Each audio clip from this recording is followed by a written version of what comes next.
Negotiable Instruments Act 1881 is a pre-independence law enacted by Britishers. The term negotiable instrument hasn't been defined anywhere in the act. However, they've given an inclusive definition as to what all documents are included in the term negotiable instruments for the purpose of this chapter. Basically, the term negotiable instrument means negotiable means transferable, and instrument means a written document, a written legal document. बस हाँ, बात सुन, बस देखो zone से बाहर आ जाओ थोड़ी देर के लिए, थोड़ी देर के लिए.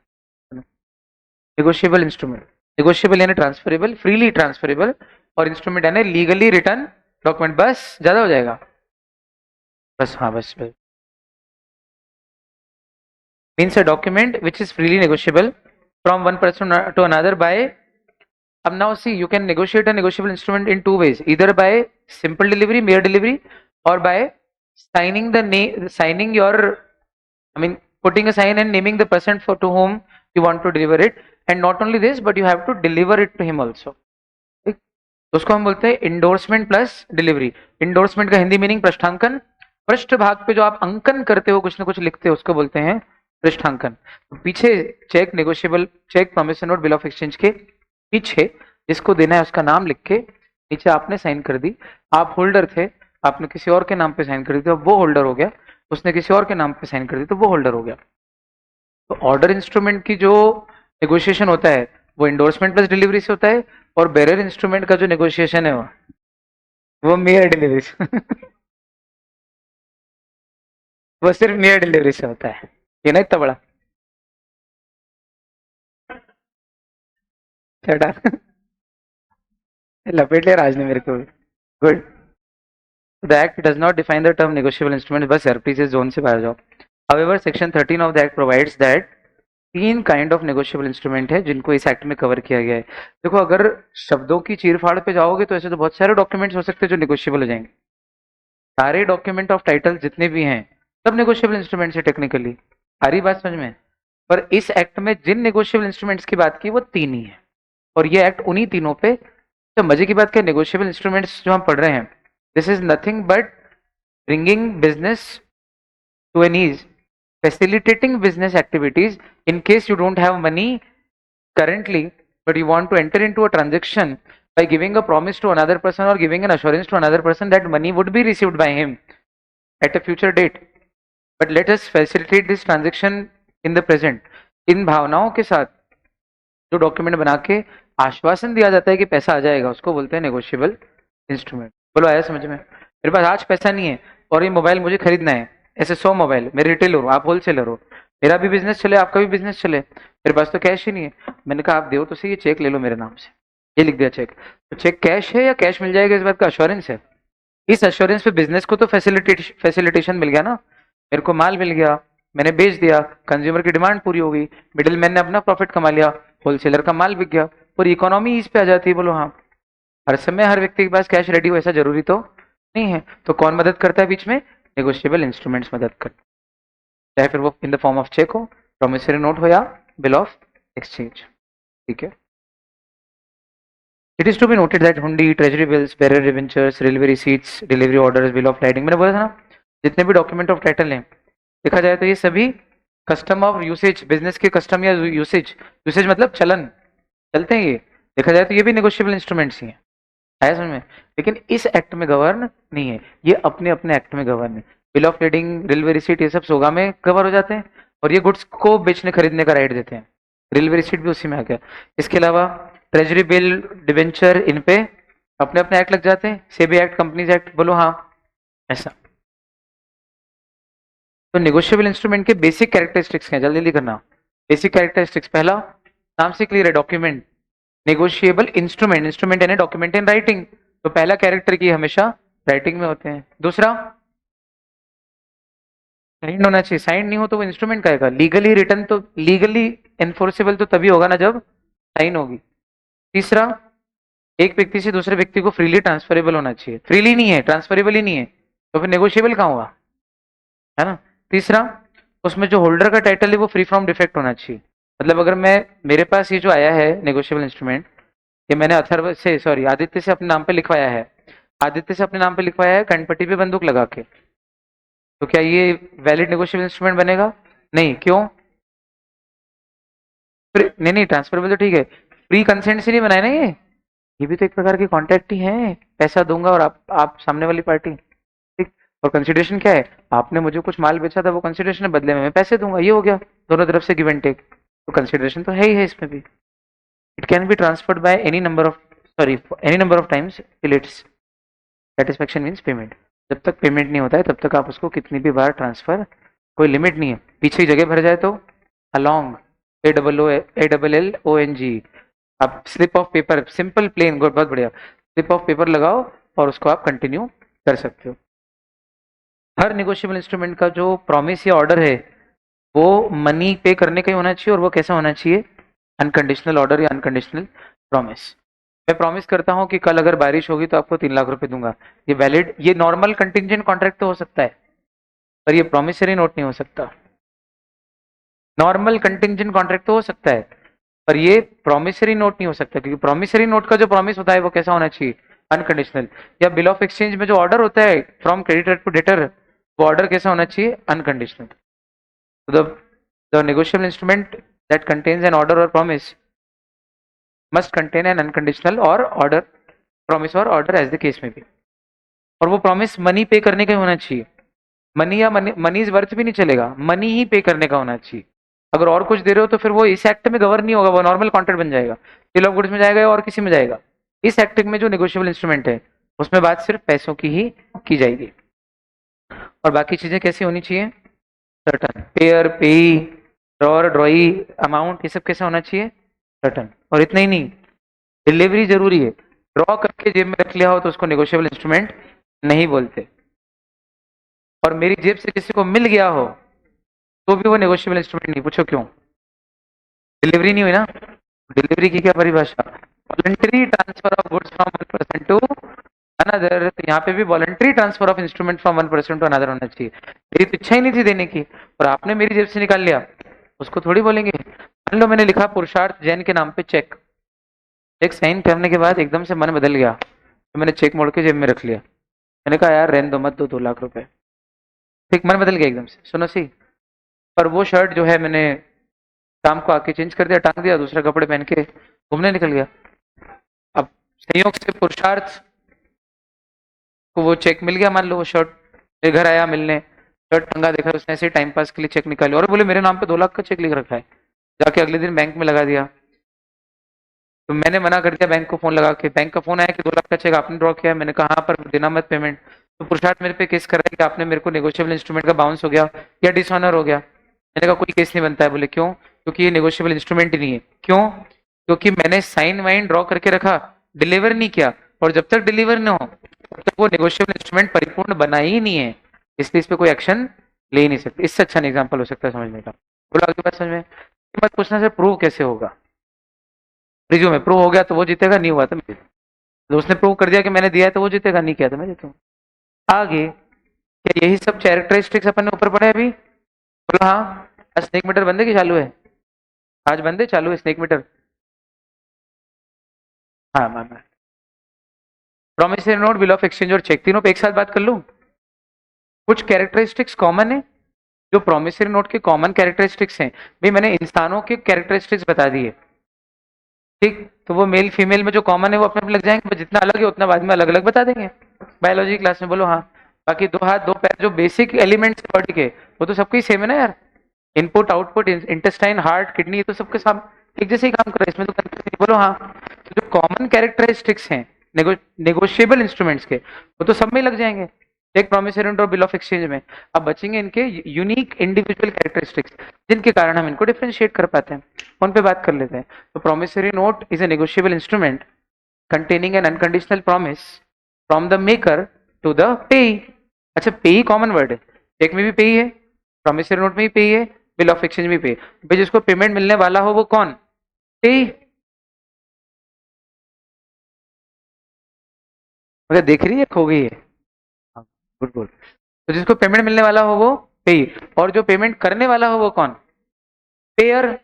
लेकिन अब मजे की बात, जिस पे हमने बिल ड्रॉ किया है वो ड्रॉई में ड्रॉअर, या जिसने प्रॉमिस मेक किया है वो प्रॉमिस का मेकर। अब इस पे तगड़ी बात हो चुकी कि promises are made, therefore in a promissory note, since a promise is being made, so the one who made the promise will be known as maker, proper word है, बोलो हाँ। इसलिए promissory note की दो पार्टी, मेकर और पे। चलो हटाओ, बिल ऑफ एक्सचेंज की तीन पार्टी, ड्रॉ ड्रॉई पे। अब नाउ ऑर्डर्स आर ड्रॉन, जिसने वीडियो देखा जल्दी रिलेट करेगा हाँ थोड़ा सा। ऑर्डर्स आर ड्रॉन, ऑर्डर जारी किए जाते हैं, तो the one who draws is a drawer, the one on whom the order is drawn is a drawee, and the one to whom the payment is to be made is known as payee. Now see, in a promissory note, since the promise is being made, the person making the promise obviously sits in a position lower to the one to whom the promise is being made. Because promises are usually made by a party under an inferior position to a party in a superior position. Usually. And in case of a debtor and creditor, a debtor is an inferior party and a creditor is a superior party. Which means, if a promissory note is made by the maker, that is, he is making a promise, and promises are made by inferior party, it implies that in a promissory note the maker is the debtor and the payee is the creditor. While an order is drawn, and see, when an order is drawn, order is always drawn by a person in superior position upon a person in inferior position, and when it comes to debtor creditor, the creditor is in a superior position, which means the document of bill of exchange containing an order is drawn by creditor upon his debtor to pay a certain sum of money to the payee or himself. If creditor doesn't have to pay to anybody else, he would write his name in the payee section. And if he has to pay some sum of money, the same sum of money to another person, which means there are two creditors and two debtors. I am a debtor of somebody and somebody is my debtor. I would order my debtor to pay sum of money to a person whose I am a debtor, yeah, who is my creditor. Oh, sorry. ठीक है, हिंदी एकदम सही है। पर बोला जितना भी सब सही बोला है, प्लेन इंग्लिश में बोला, ऐसे कोई हाईफाई इंग्लिश नहीं बोली, अभी तो यूज ही नहीं की। बोलो हाँ, आया समझ में? हाँ, जिस व्यक्ति से मैंने उधार लिया है उसको मैं चुकाना चाहता हूँ, और जिसने मुझसे उधार लिया है उसको मैं आदेश दे दूंगा कि उसको दे देना, तो हम तीन लोग अपने अपने खाते बंद कर देंगे, डबल एंट्री सिस्टम। बोलो हाँ, सब डबल एंट्री में चलता है, ये फॉर्मेट है, इस पे ध्यान नहीं देने का। कैसा होना? प्रॉमिस होना। अंडरटेकिंग मतलब प्रॉमिस। गट फीलिंग बोलो इंटेस्टाइन से निकल के आ रही, पूछो क्या? 6 नंबर का क्वेश्चन ऐसा, 7 नंबर का क्वेश्चन ऐसा भी आ सकता है कि वो 3-4 दे दें आपको अलग अलग छोटे छोटे पॉइंट्स, जो उस वीडियो में मैंने बताया था, और पूछ लें कि बताओ इनमें से कौन सा वैलिड प्रॉमिसरी नोट है। ठीक, अब मजे की बात, सर्टन होना कि अनसर्टन होना? सर्टन होना। पर डेथ सर्टन है? डेथ सर्टन है, तो डेथ को अनसर्टन और सर्टन इवेंट की हैपनिंग या नॉन हैपनिंग पे डिपेंड करता है। ठीक, और डेथ की इवेंट होगी कि नहीं होगी? सर्टन है। हाँ, अगर डेथ के साथ वो डेट डाल देते तो फिर अनसर्टेनिटी हो जाती, लेकिन सिर्फ डेथ लिखे तो जातस्य ही ध्रुव मृत्यु ध्रुवम जन्मम मृतस्य च, गीता में जो जन्मा है उसकी मृत्यु निश्चित है, और जो मरा है उसका जन्म निश्चित है। जब तक कि जन्म मरण का चक्र छूटता नहीं है तब तक तो ये चलता ही रहेगा, सर्कल ऑफ बर्थ। वापिस आओ, तो बात यह है कि प्रॉमिसरी नोट में प्रॉमिस वर्ड यूज करना कंपलसरी है क्या? अंडरटेकिंग वर्ड यूज करना कंपलसरी क्या? पे करने की भावना नजर आई है जरूरी। एक्नॉलेजमेंट को प्रॉमिसरी नोट बोलते हैं? नहीं। आई ओ यू ₹10,000, ये तो एक्नॉलेजमेंट है कि हाँ मेरे पे उधार है, जब तक कि आप देने की बात नहीं करो कहीं पे। सारी बात समझ में? जैसे कि मान लो आपकी गर्लफ्रेंड ने कहा कि टाइम क्या हो रहा है 5, तो अभी आप ये नहीं बोल सकते ए तू कहाँ जा रही है, उसने सिर्फ टाइम पूछा है, तो आप ये गाना नहीं गा सकते कि जाने की बात ना करो। समझ रहे बात को? वो कहे कि अब मैं चलती हूँ, तो बोलो ना कि जाने की बात ना करो, बोलो ना हाँ। मतलब कि जब वो उसके जाने की भावना नजर आए तब बोलो ना कि वो जा रही है। जब तक जाने की भावना नजर नहीं आ रही तब तक क्यों लोड पाल रहे हो कि वो जा रही है? बोलो हाँ। समझ में आया? टाइम पूछा है अभी तो सिर्फ यार। उसी तरह से देने की भावना नजर आए तो प्रॉमिसरी नोट, सिर्फ ये एक्नॉलेज करना कि भाई मेरे पर हाँ तेरा उधार है, दैट डजंट मीन कि आपने कोई देने की भावना लिखी। आया? आई ओ यू ₹50,000, ये प्रॉमिसरी नोट नहीं है, लेकिन I owe you ₹50,000 to be paid on 5th December, ये प्रॉमिसरी नोट हो गया, क्योंकि इसमें एक्नॉलेजमेंट प्लस देने की भावना भी आ गई। बोलो आया? बहुत बढ़िया। अब ये प्रॉमिसरी नोट ये ऑर्डर होता है कि बेरर होता है? दोनों हो सकता है, लेकिन आरबीआई एक्ट के सेक्शन 31 ने मना कर दिया कि भारत में कोई भी व्यक्ति बेरर के नाम पे प्रॉमिसरी नोट जारी, तो एक्ट का नेगोशिएबल इंस्ट्रूमेंट एक्ट का सेक्शन 4 तो बोलता है कि दोनों तरह से हो सकता है, पर आरबीआई एक्ट ने मना कर दिया। तो rule is special law prevails over general law. Specially बस वो वाला जो रूल था, लेग स्पेशलिस्ट बोल लो या फिर स्पेशली बस, जनरली बस, ऐसा कुछ एक रूल है, लैटिन फ्रेज, जो बोलता है when there are two provisions contradictory to one another and one of them is special provision and another is general, then special provisions prevail over general provision. तो negotiable और RBI act में कौन सा special law है? RBI act. तो अगर कोई contradiction होगा तो आरबीआई एक्ट की चलेगी। आया समझ में? तो किसने मना कर दिया कि भारत में बेरर के नाम पे प्रॉमिसरी नोट जारी नहीं हो सकता? आरबीआई एक्ट ने। तो ये वाला एक्ट तो अलाउ करता है, लेकिन आरबीआई एक्ट मना करता है, तो फिर किसकी माने? बोले आरबीआई एक्ट के मानेंगे। और इसका कारण भी दे दिया मैंने, पैरेलल करेंसी चल जाएगी।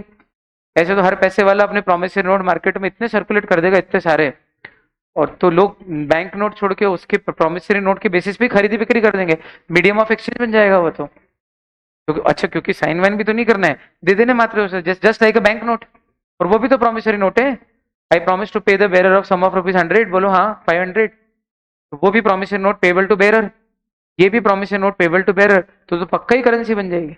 अंबानी मेरे को 3,000 रुपए का एक प्रॉमिसरी नोट लिख दे, उसकी इतनी क्रेडिट वर्दीनेस है कि 3,000 तो कहीं नहीं जा रहे, तो ये 3,000 का नोट देके मैं माल खरीद लूंगा आदित्य से, बेरर सिर्फ देना मात्र है। आदित्य विशाल से माल खरीद लेगा, विशाल अक्षरा से खरीद लेगा। भाई ऐसे तो ये 3-3 हजार के नोट बन गए एक तरीके से, ये तो ठीक नहीं है ना। भारत में आरबीआई के अलावा कोई भी प्रॉमिसरी नोट जारी, बेरर के नाम पे प्रॉमिसरी नोट जारी करना भी हो तो किसके नाम करो? ऑर्डर। और ऑर्डर मतलब एक पर्टिकुलर व्यक्ति के नाम पे, ठीक। और आगे अगर उसको किसी को देना भी है तो पीछे एंडोर्समेंट प्लस डिलीवरी करनी पड़ेगी, यानी उस जिसको देना उसका नाम लिखना पड़ेगा और साइन करनी पड़ेगी। ये सब पढ़ा रखा है उस वीडियो में, अभी बता रहा हूँ क्या रिपीट में। बात समझ में आ रही कि नहीं आ रही? ये बात होगी प्रॉमिसरी नोट की। प्रॉमिसरी नोट की पार्टीज वगैरह सब एसेंशियल एलिमेंट, जल्दी बोलो। पहला, ये सब कॉमन पॉइंट है यार, राइटिंग में होना चाहिए। दूसरा, mere acknowledgement of debt is not sufficient, देने की भावना होनी। प्रॉमिस वर्ड आया जरूरी है, प्रॉमिस, अंडरटेक, कुछ भी भाव होना चाहिए बस। तो प्रॉमिस कैसा होना चाहिए? डेफिनेट और अनकंडीशनल। अगला, प्रॉमिसरी नोट पे दोनों पार्ट, सॉरी मेकर की साइन जरूरी है, पेई की साइन, और सिर्फ मनी देने की बात होनी चाहिए। घोड़ा दे दूंगा, आम दे दूंगा, ये चलेगा नहीं। चलो मनी देने की बात है, तो कुछ रुपया दे दूंगा, बोले नहीं। हिसाब किताब करके अंत में जितना पेमेंट बचेगा उतना दे दूंगा, बोले नहीं। वो अमाउंट कैसा होना चाहिए? सर मनी तो होना ही होना, लेकिन मनी भी सर्टन होना, sum of money must be certain.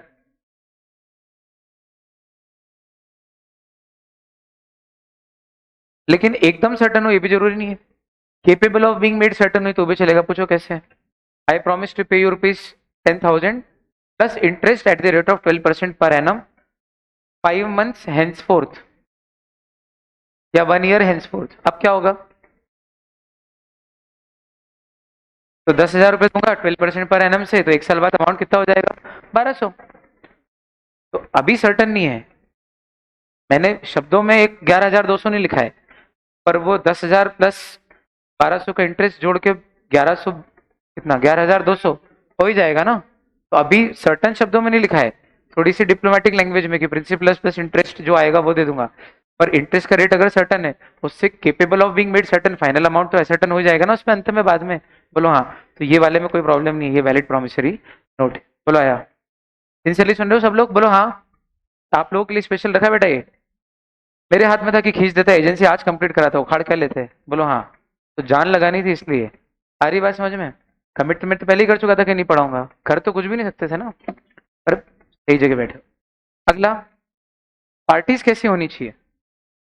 मैं, कोई, तू, किसी को नहीं, नहीं भैया, लैंग्वेज सर्टन हो, कौन देगा पैसा, किसको देगा पैसा, कितना पैसा देगा, कब पैसे देगा, ये सब बातें क्या होनी चाहिए? सर्टन। और डिफरेंट होना चाहिए, खास बात। मेकर पे ही एक व्यक्ति, मैं अपने आप को प्रॉमिस करता हूं कि मैं अपने आप को 2 महीने बाद 10,000 रुपये दूंगा, और फिर आप उसको नेगोशिएट भी कर दो कि अच्छा चलिए तेरे को दे दिया, तो ये वैलिड प्रॉमिसरी नोट ही नहीं है। आया? हाँ। ऊपर वाला एग्जाम्पल, ये वाला पैटर्न तो है। अरे तो सिर्फ समझाने के लिए कि भाई इंटरेस्ट इंटरेस्ट आगे एग्जाम में आएगा तो वो टाइम दे देंगे, और नहीं भी दे टाइम तो आप मान के चलना कि इसमें टाइम मेंशन होगा। टाइम वाली जो पैराग्राफ की लाइन है वो अपन ने स्किप कर दी, प्रिज्यूम करके चलो कि टाइम तो लिखा ही होगा, ऐसा मान के चलेंगे। आया पुरुषार्थ? पक्का बेटा? चलो, क्योंकि जब भी प्रोमिसरी नोट लिखेंगे टाइम बताएंगे ना। लेकिन अगर मान लो promissory note payable on demand लिखा है और उसकी ये लैंग्वेज है, तो इम्प्लाइड है कि फिर ये जो है अनसर्टन हो जाएगा, क्योंकि आपने डेट ही नहीं लिखी। और तो भी हो जाएगा, पूछो कैसे, तब भी हो जाएगा, क्योंकि जिस दिन मांगने आएगा तब तक का कैलकुलेशन तो हो जाएगा ना उस रेट से। हाँ, तो अभी सर्टन नहीं, लेकिन capable of being made certain तो है ना।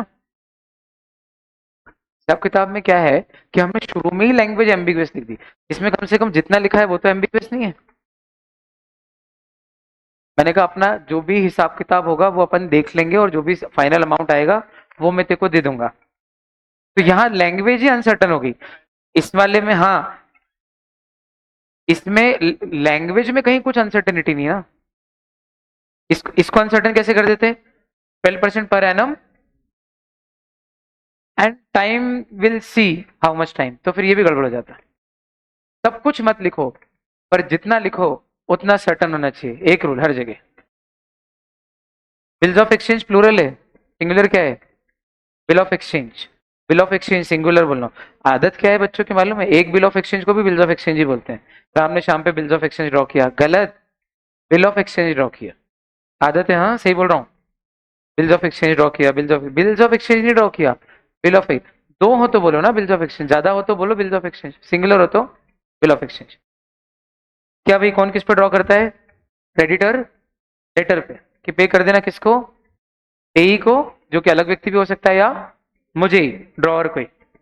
आदेश है ना, तो आदेशों को एक्सेप्ट किया जाता है क्या? हाँ, प्रोमिस को एक्सेप्ट। याद आ रहा है ना वीडियो? मैंने कहा ये प्रॉमिस कि आपको पेमेंट करूंगा, तो तूने कहा ओके, हट, कोई ओके ओके नहीं, ठीक है ओके। एक्सेप्टेंस नहीं देना है आपको प्रॉमिस का, ठीक। लेकिन मैंने ऑर्डर दिया, अंश इसको 10,000 रुपये दे देना, तो ओके बोल भाई। हाँ, मम्मी, अपन मम्मी वीडियो गेम खेलते रहते सोफे पे बैठ के, मम्मी पीछे बेडरूम में या कहीं से आवाज लगाती बाथरूम से, जा जरा वो 2 सीटी आ गई बंद कर दे, तो या कोई फलाना काम बोलती है, तो अपन कुछ बोलते नहीं, जवाब नहीं देते, तो मम्मी फिर चिल्लाती, भैया जुबान दी है भगवान ने, सुना कि नहीं? हाँ हाँ सुन लिया, कर दूंगा, तो बोले बोलना, एक्नॉलेजमेंट चाहिए ना। क्यों चाहिए एक्नॉलेजमेंट? क्योंकि अगर आपने नहीं सुना तो वो कंफ्यूज है मम्मी की भी, हाँ या ना कुछ भी नहीं बोली इसने, अब नहीं करेगा तो दाल जल जाएगी, तो कुछ तो बोल के सुना कि नहीं सुना। तो जब ऑर्डर आता है तो उसका एक्नॉलेजमेंट देना पड़ता है कि यस, इसका मतलब एक्सेप्टेंस का फंडा किस में है? बिल ऑफ एक्सचेंज में है ना। बिल ऑफ एक्सचेंज के केस में एक्सेप्टेंस का फंडा है, प्रॉमिसरी नोट में बिल ऑफ एक्सेप्टेंस का फंडा नहीं है, ठीक है भैया। ये ड्रॉई इन केस ऑफ नीड कौन है? बोलो, वो व्यक्ति जिसका, हाँ आपने पहले से ही, मैंने तुझे गाड़ी बेची, ईश्वर पाटीदार, कल ऐसे ही चलेगा तू? हाय हेलो करके नहीं गया? मैंने कहा क्या इसकी तबीयत तबीयत तो ठीक है कि नहीं? नहीं बुरा क्या मानेगा भाई हमारा। ईश्वर, मैंने तुझे गाड़ी बेची, और गाड़ी बेची तो एक स्टेपनी टायर के साथ बेची, 2 टायर तो गाड़ी में लगे हैं, एक पीछे स्कूटर के स्टेपनी लगाए। ये स्टेपनी जो है draw in case of need है एक तरीके से। ये वाला टायर नाटक करे, नहीं दे पेमेंट, चलने का काम ना करे, ये लगा लेना। पहले से ही हमने दे रखा है आपको जिस व्यक्ति का नाम, कि ये ना पैसा दे तो एक और व्यक्ति जिससे मेरे को लेना उससे ले लेना, उसको बोलते हैं draw in case of need, उसके पास डायरेक्टली नहीं जाना है। वो क्या है? Draw in case of need है। ये ना काइंड ऑफ श्योरिटी है, काइंड ऑफ, पर चूंकि कॉन्ट्रैक्ट ऑफ गारंटी से अलग रखना है तो कंफ्यूज हो जाओगे। अगला, essentials of a bill of exchange. Bill of exchange के एसेंशियल क्या है? पहला, वही राइटिंग में होना, ऑर्डर होना, definite unconditional must be signed, draw ड्रॉई पे सर्टन होना। लेकिन फिर खास बात, टेबल याद है? टेबल बनाया था मैंने उस वीडियो में, राइट रॉन्ग वाला, क्या था वो टेबल? फटाफट बताओ, बनाया आपने?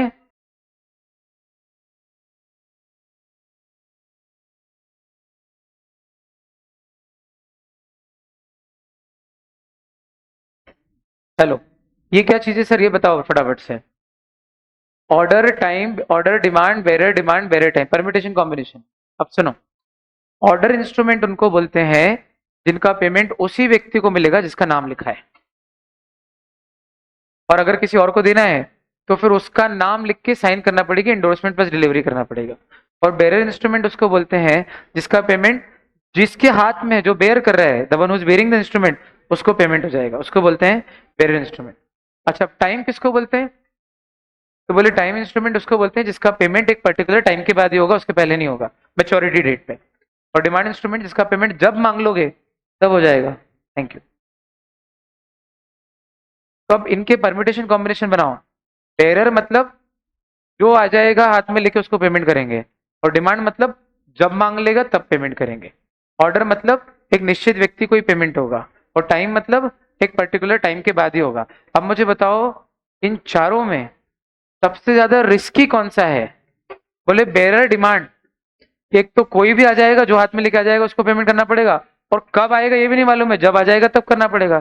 तो भैया ये बेरर और डिमांड, ये तो बिल ऑफ एक्सचेंज नहीं बन सकता, क्योंकि एक तरीके से ये तो फिर बैंक नोट हो गया, क्योंकि बैंक नोट में भी डेट नहीं लिखी रहती कि इस तारीख के पहले आरबीआई गवर्नर से मांगने जाना। और दूसरा, वो किसको पेबल होता है? बेरर को। तो बेरर भी और ऑन डिमांड है, तो बेरर डिमांड तो फिर करेंसी नोट बन जाएगा। इसलिए bill of exchange bearer demand नहीं हो सकता। और प्रोमिसरी नोट, बोलो वो तो बेरर हो ही नहीं सकता, ना बेरर टाइम ना बेरर डिमांड। आया समझ में? ठीक। तो प्रोमिसरी नोट बेरर नहीं होता, bill of exchange bearer plus demand जहां एक साथ हो वो नहीं होता। आया समझ में? ठीक। और चेक, चेक कभी टाइम इंस्ट्रूमेंट नहीं होता, cheque is always payable on demand. तो सर फिर cheque payable on demand to bearer हो सकता है, फिर ये भी तो गड़बड़ है, ये भी तो करेंसी बन जाएगा। बोले नहीं, क्योंकि बीच में बैंक इन्वॉल्व है और उसकी एक एक्सपायरी डेट है 3 महीने बाद, तो वैसे ही नहीं करेंसी रहना है उसको। बोलो हाँ। इसलिए चेक में ये लफड़ा नहीं है, इसलिए चेक बीडी हो सकता है, लेकिन प्रोमिसरी नोट और बिल ऑफ एक्सचेंज बीडी नहीं हो सकते। और प्रोमिसरी नोट तो बीटी भी नहीं हो सकता, जहां जहां बी है वहां वहां प्रोमिसरी नोट नहीं है, जहां जहां टी है वहां वहां चेक नहीं है, और जहां पर बीडी है वहां पर बिल ऑफ एक्सचेंज नहीं है। हाँ, वो बीडी है तो नहीं आएगा। चलो,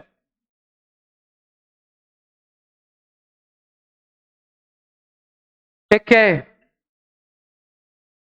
check is a kind of bill of exchange not express to be payable otherwise than on demand, जो डिमांड के अलावा किसी अदरवाइज और तरीके से कभी पेबल होता ही नहीं है, एक्सप्रेस टू बी पेबल होता ही नहीं है, always express to be payable on demand. आया? अब खास बात, पोस्ट डेटेड चेक का क्या लफड़ा है? तो फिर ये तो हो गया ना टाइम इंस्ट्रूमेंट की, जब वो डेट आएगी तब इसका पेमेंट होगा, मैच्योरिटी नहीं। मैच्योरिटी नेगोशिएबल इंस्ट्रूमेंट की होती है, उसके बाद पेएबिलिटी स्टार्ट होती है। अब चेक तो उतने पीरियड तक नेगोशिएबल इंस्ट्रूमेंट ही नहीं कहला रहा है, उस डेट पे ही वो नेगोशिएबल इंस्ट्रूमेंट कहलाएगा, वही उसकी डेट ऑफ ड्रॉइंग मानी जाएगी जब वो डेट आएगी। और उस दिन, जिस दिन वो डेट आएगी उस दिन वो नेगोशिएबल इंस्ट्रूमेंट बनेगा, और उसी दिन से वो पेएबल भी है। तो जिस दिन बना उसी दिन से पेएबल भी है, मतलब always payable on demand. Cheque की मैच्योरिटी डेट नहीं होती, एक्सपायरी डेट होती है, और नेगोशिएबिलिटी कंटिन्यूस टिल मैच्योरिटी, और मैच्योरिटी पे नेगोशिएबिलिटी खत्म हो जाती है। जबकि चेक की तो नेगोशिएबिलिटी उस दिन स्टार्ट होती है जिस दिन उस पर लिखी हुई डेट आती है, और उसके बाद 3 महीने बाद नेगोशिएबिलिटी और पेएबिलिटी दोनों खत्म हो जाती है, उसकी तो एक्सपायरी डेट होती है। पोस्ट डेटेड चेक वाला कॉन्सेप्ट आउट ऑफ कोर्स है, मत करवा। हाँ, देख, ये चेक है, ये मैंने ड्रॉ कब किया? आज। तारीख बोलो आज की, 31 में। मैंने डेट डाल दी 1 जुलाई, 1 अगस्त डाल दी 2024। चेक आज ड्रॉ किया, ड्रॉ आज किया, साइन आज कर रहा हूँ। कार्बन डेटिंग करोगे इंक की तो आज की तारीख आएगी सलोंके की लैब में, ये साइन कब हुई थी? 31 मई को। पर इस पे डेट क्या लिखी है? 1 अगस्त। तो ये नेगोशिएबल इंस्ट्रूमेंट 1 अगस्त से कहलाएगा। तो आज से लेके 1 अगस्त तक ये मैच्योर होगा। काय का मैच्योर होगा? मैच्योर तो वो हो जो नेगोशिएबल इंस्ट्रूमेंट हो। इसका कुछ नहीं हो रहा है, ये कुछ भी नहीं है, आज नेगोशिएबल इंस्ट्रूमेंट ही नहीं है। 1 अगस्त के दिन ये ड्रॉ हुआ है, ऐसे ही माना जाएगा। ठीक। और जिस दिन ड्रॉ हुआ है उसी दिन से इसकी पेएबिलिटी भी स्टार्ट हो गई और नेगोशिएबिलिटी भी स्टार्ट हो गई। होता क्या है कि टाइम इंस्ट्रूमेंट में रिले रेस है, एक जब दौड़ना बंद करता है तो दूसरा दौड़ना चालू करता है। अपन ने करी थी, याद आया मेरे को, सब याद है वहीं पे। और वो नीचे उतर के करी थी, इसलिए आपको वीडियो में देखने में नहीं आया होगा। समझ में आ रहा था क्या कर रहा हूँ मैं? आ ही नहीं सकता। अब देख लो, आ जाओ जल्दी सुनना फटाफट जरा। अब होता यह है कि जब हम बिल ऑफ एक्सचेंज ड्रॉ करते हैं तो ड्रॉ किया आज और पे कब करेंगे 3 महीने बाद। तो जिस दिन ड्रॉ किया है उस दिन से लेके अगले 3 महीने तक इसकी मेच्योरिटी डेट है, और 3 महीने बाद से इसकी पेएबिलिटी स्टार्ट होगी। इन 3 महीने तक इसका पेमेंट नहीं मांग सकते, पेमेंट 3 महीने बाद मांगोगे। और 3 महीने बाद जब पेमेंट मांगने की बारी आएगी तब फिर ये नेगोशिएबल नहीं रहेगा। तो इसको नेगोशिएट कब तक कर सकते हो? 3 महीने तक। 3 महीने बाद नेगोशिएबिलिटी रुक जाएगी और 3 महीने बाद पेएबिलिटी स्टार्ट होगी। समझ में आया? क्योंकि टाइम इंस्ट्रूमेंट है। पक्का? तो देखो, अब ये है नेगोशिएबिलिटी और मैं हूं पेएबिलिटी। 3 महीने तक नेगोशिएबिलिटी चलेगी, चल नेगोशिएबिलिटी। 3 महीने जब हो जाएंगे और मेच्योरिटी डेट आ जाएगी, due date plus third day of grace, third की 3 + 1 4, थर्ड डे। तो जिस दिन मेच्योरिटी डेट आई उस दिन अब ये नेगोशिएबल नहीं बचा है। अब चाहे भी तो इस इंस्ट्रूमेंट को किसी और को नेगोशिएट कर, और इस दौरान इस बीच में का पेमेंट नहीं मांग सकते थे क्योंकि पेएबिलिटी आई नहीं है। तो नेगोशिएबिलिटी continues till maturity and payability starts from the date of maturity। तो क्या नेगोशिएबिलिटी और पेएबिलिटी एक्सक्लूसिव चल रहे हैं, साथ साथ में नहीं चल रहे हैं? रिले रेस, वो चल के आया फिर उसने बैटन मेरे हाथ में पकड़ा दी, अब मैं चलूंगा। जब नेगोशिएबिलिटी खत्म हुई तब पेएबिलिटी स्टार्ट हुई। हल्के मत लेना है, मजाक नहीं। गड़बड़ हुई मैं बीच में क्लास बंद कर दूंगा, आपको मालूम है। पहुंची क्या बात? तो नेगोशिएबिलिटी साथ साथ में नहीं चल रही। लेकिन चेक में क्या होता है, इधर आओ, या किसी भी डिमांड इंस्ट्रूमेंट में, किसी भी डिमांड इंस्ट्रूमेंट में हाथ पकड़ ले ऐसे, हाँ, एक एक कदम साथ में बढ़ाना, आगे पाँव छोटा लेना, तेरा बड़ा पैर है। हाँ, ये क्या हुआ? ये नेगोशिएबल भी है और साथ ही साथ पेएबल भी है। मतलब ये जो चेक है ये आज के दिन से नेगोशिएबल, आप चाहो तो किसी को एंडोर्स भी कर सकते हो, नेगोशिएबल भी है, और आप चाहो तो बैंक में जाके पेमेंट भी मांग सकते हो। दोनों साथ साथ में चल रही है, ठीक। नेगोशिएबल भी और पेएबल भी। और ये तीसरा महीना जब हुआ, 3 महीने इसकी वैलिडिटी पीरियड है, एक्सपायरी डेट, मेच्योरिटी डेट नहीं, एक्सपायरी डेट। 3 महीने जैसे ही खत्म हुए ये भी गया, मैं भी गया, ना नेगोशिएबिलिटी बची ना पेएबिलिटी बची। 3 महीने बाद इसको नेगोशिएट करोगे तो वो नेगोशिएशन ही वैलिड नहीं है, और पेमेंट भी मांगने जाओगे तो बैंक ही मना कर देगा कि एक्सपायरी चेक होगा, इसका पेमेंट, ना नेगोशिएबिलिटी बची ना पेएबिलिटी बची। तो ये चेक क्या हो रहा है? एक्सपायर हो रहा है। और टाइम इंस्ट्रूमेंट क्या होते हैं? मेच्योर होते हैं। Right, thank you. पहुंची क्या बात? पक्का? और सिंपल रूल है, ये तो मैंने बताया ही था, जब तक छोटे थे तब तक नेगोशिएबल थे। बोलो हाँ, है ना? और जब बड़े हो गए तो नेगोशिएबिलिटी समाप्त होगी। क्यों? क्योंकि नेगोशिएबिलिटी कंटिन्यूस टिल मेच्योरिटी। आप एक आंटी की गोदी से दूसरी आंटी की गोदी में नेगोशिएट हो पा रहे थे? बोलो हाँ। एक दीदी से दूसरी दीदी की गोदी में? बोलो हाँ। बड़ा मजा आ रहा था आपको बचपन में? पूछो क्यों? क्योंकि आप अभी मेच्योर नहीं हो। तो जब तक मेच्योर नहीं हो तब तक आप एक गोदी से दूसरी गोदी नेगोशिएट हो सकते हो, लेकिन जैसे ही आप मेच्योर हो जाओगे तो नेगोशिएबिलिटी आपकी एंड हो जाएगी। Negotiability continues only till maturity. Maturity पे नेगोशिएबिलिटी बंद हो जाती है, आपको गोदी में उठाना लोग बंद कर देते हैं। चेक के केस में ड्रॉ ड्रॉई पे ही कौन, बताओ? ड्रॉअर जो बंदा है, जिसका कस्टमर है, खाता है, ड्रॉई बैंकर है, और पेई जिसका नाम लिखा है। अब पेई सेम भी हो सकता है, मेरे को सेल्फ का चेक चाहिए, खुद को ही पैसे निकालने, इसका मतलब चेक में वही सब तो हो रहा है जो बिल ऑफ एक्सचेंज में हो रहा है। तो cheque is a kind of bill of exchange. अंतर क्या है कि ये डिमांड के अलावा किसी और तरीके से पेबल नहीं होता और एक स्पेसिफिक बैंकर पे ही ड्रॉ होता है, और आप नहीं बनाते, चेकबुक बैंक से छप के आती है। नॉर्मल बिल ऑफ एक्सचेंज सादा कागज लाओ, स्टैम्प पेपर चिपका दो, घर में भी बना सकते हो, लेकिन चेकबुक घर में नहीं बनती, चेकबुक बैंक से छप के आती है। ये अंतर है, बाकी सारे एलिमेंट्स ऑलमोस्ट सेम है।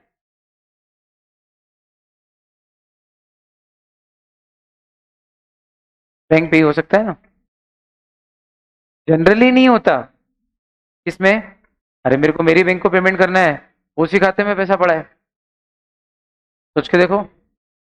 हाँ यार, मैंने मेरे ही बैंक को बैंक चार्जेस देने, तो मेरे ही खाते का एक चेक दे दिया, तो जो ड्रॉई है वही पे ही भी है। तो चेक में तो ऐसा पॉसिबल है फिर भी, पर बिल ऑफ एक्सचेंज में तो ऐसा बिल्कुल भी पॉसिबल नहीं है। आया? चलो, एसिमेट्रिक, हाँ, ट्रंकेटेड चेक क्या होता है? जब आप चेक को इलेक्ट्रॉनिक फॉर्म में ले लेते हो इमेज स्कैन करके, और अब आप उसका जो चेक है वो ट्रंकेट करते हो, ओरिजिनल फिजिकल कॉपी उसको क्या कर देते हो, ट्रंकेट। ट्रंकेट यानी इनफर्टाइल, किसी काम की नहीं, अब वो पड़ी रहेगी बस, नॉन ट्रांसफरेबल, है ना। तो वो जो चेक हो गया उसको क्या बोलते हैं, ट्रंकेटेड चेक। और उसकी जो इलेक्ट्रॉनिक इमेज है वो ट्रांसफरेबल हो जाएगी। Secured by digital signature under asymmetric crypto system under IT act 2000। ठीक, डिजिटल सिग्नेचर से सिक्योर हो गया। अब मजे की बात क्या है, ये सब सिर्फ पढ़ने के लिए, एग्जाम में लिखने के लिए। प्रैक्टिकली तो कोई चेक का इलेक्ट्रॉनिक फॉर्म लेता नहीं है। अगर आउटस्टेशन पे आपको किसी को पैसा भेजना है और उसको चेक देना है, तो भाई एनईएफटी कर दो, आरटीजीएस कर दो, इतने सारे तरीके हैं, यूपीआई कर दो। लेकिन क्या ही आप चेक बैंक में जाओगे, इलेक्ट्रॉनिक इमेज बनवाओगे, फिर डिजिटल सिग्नेचर लोगे, फिर डिजिटल सिग्नेचर से एंडोर्स करके उसके नाम पे भेजोगे ईमेल से, फिर वो बैंक को दिखा के पेमेंट मांगेगा। इसमें कितना झंझट है, क्लियरिंग में जाएगा फिर वो इलेक्ट्रॉनिक चेक। प्रैक्टिकली ये सब क्या हो चुका है, ऑब्सोलीट। सिर्फ एग्जाम पॉइंट ऑफ व्यू से आ जाए तो लिखने के लिए लिखना है। ट्रंकेटेड चेक किसको बोलते हैं,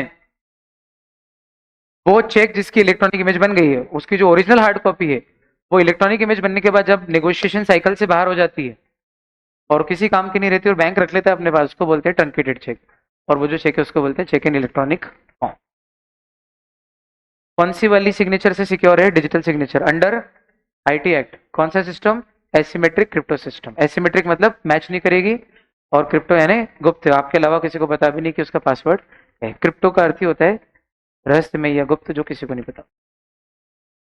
हाँ, क्लियरिंग हाउस किसको बोलते हैं, जो आरबीआई के द्वारा रिकॉग्नाइज्ड है, जहां पर चेक्स की क्लियरिंग होती है, एक बैंक दूसरे बैंक से अपने अपने चेक क्लियर कराता है, उसको क्लियरिंग हाउस बोलते हैं। बाकी कुछ भी पढ़ने का नहीं है। चेक की पार्टीज ड्रॉ, ड्रॉई और payee, where drawee is a bank, always a banker. Difference between तो पढ़ लोगे खुद से, है ना, तो बहुत आसान है।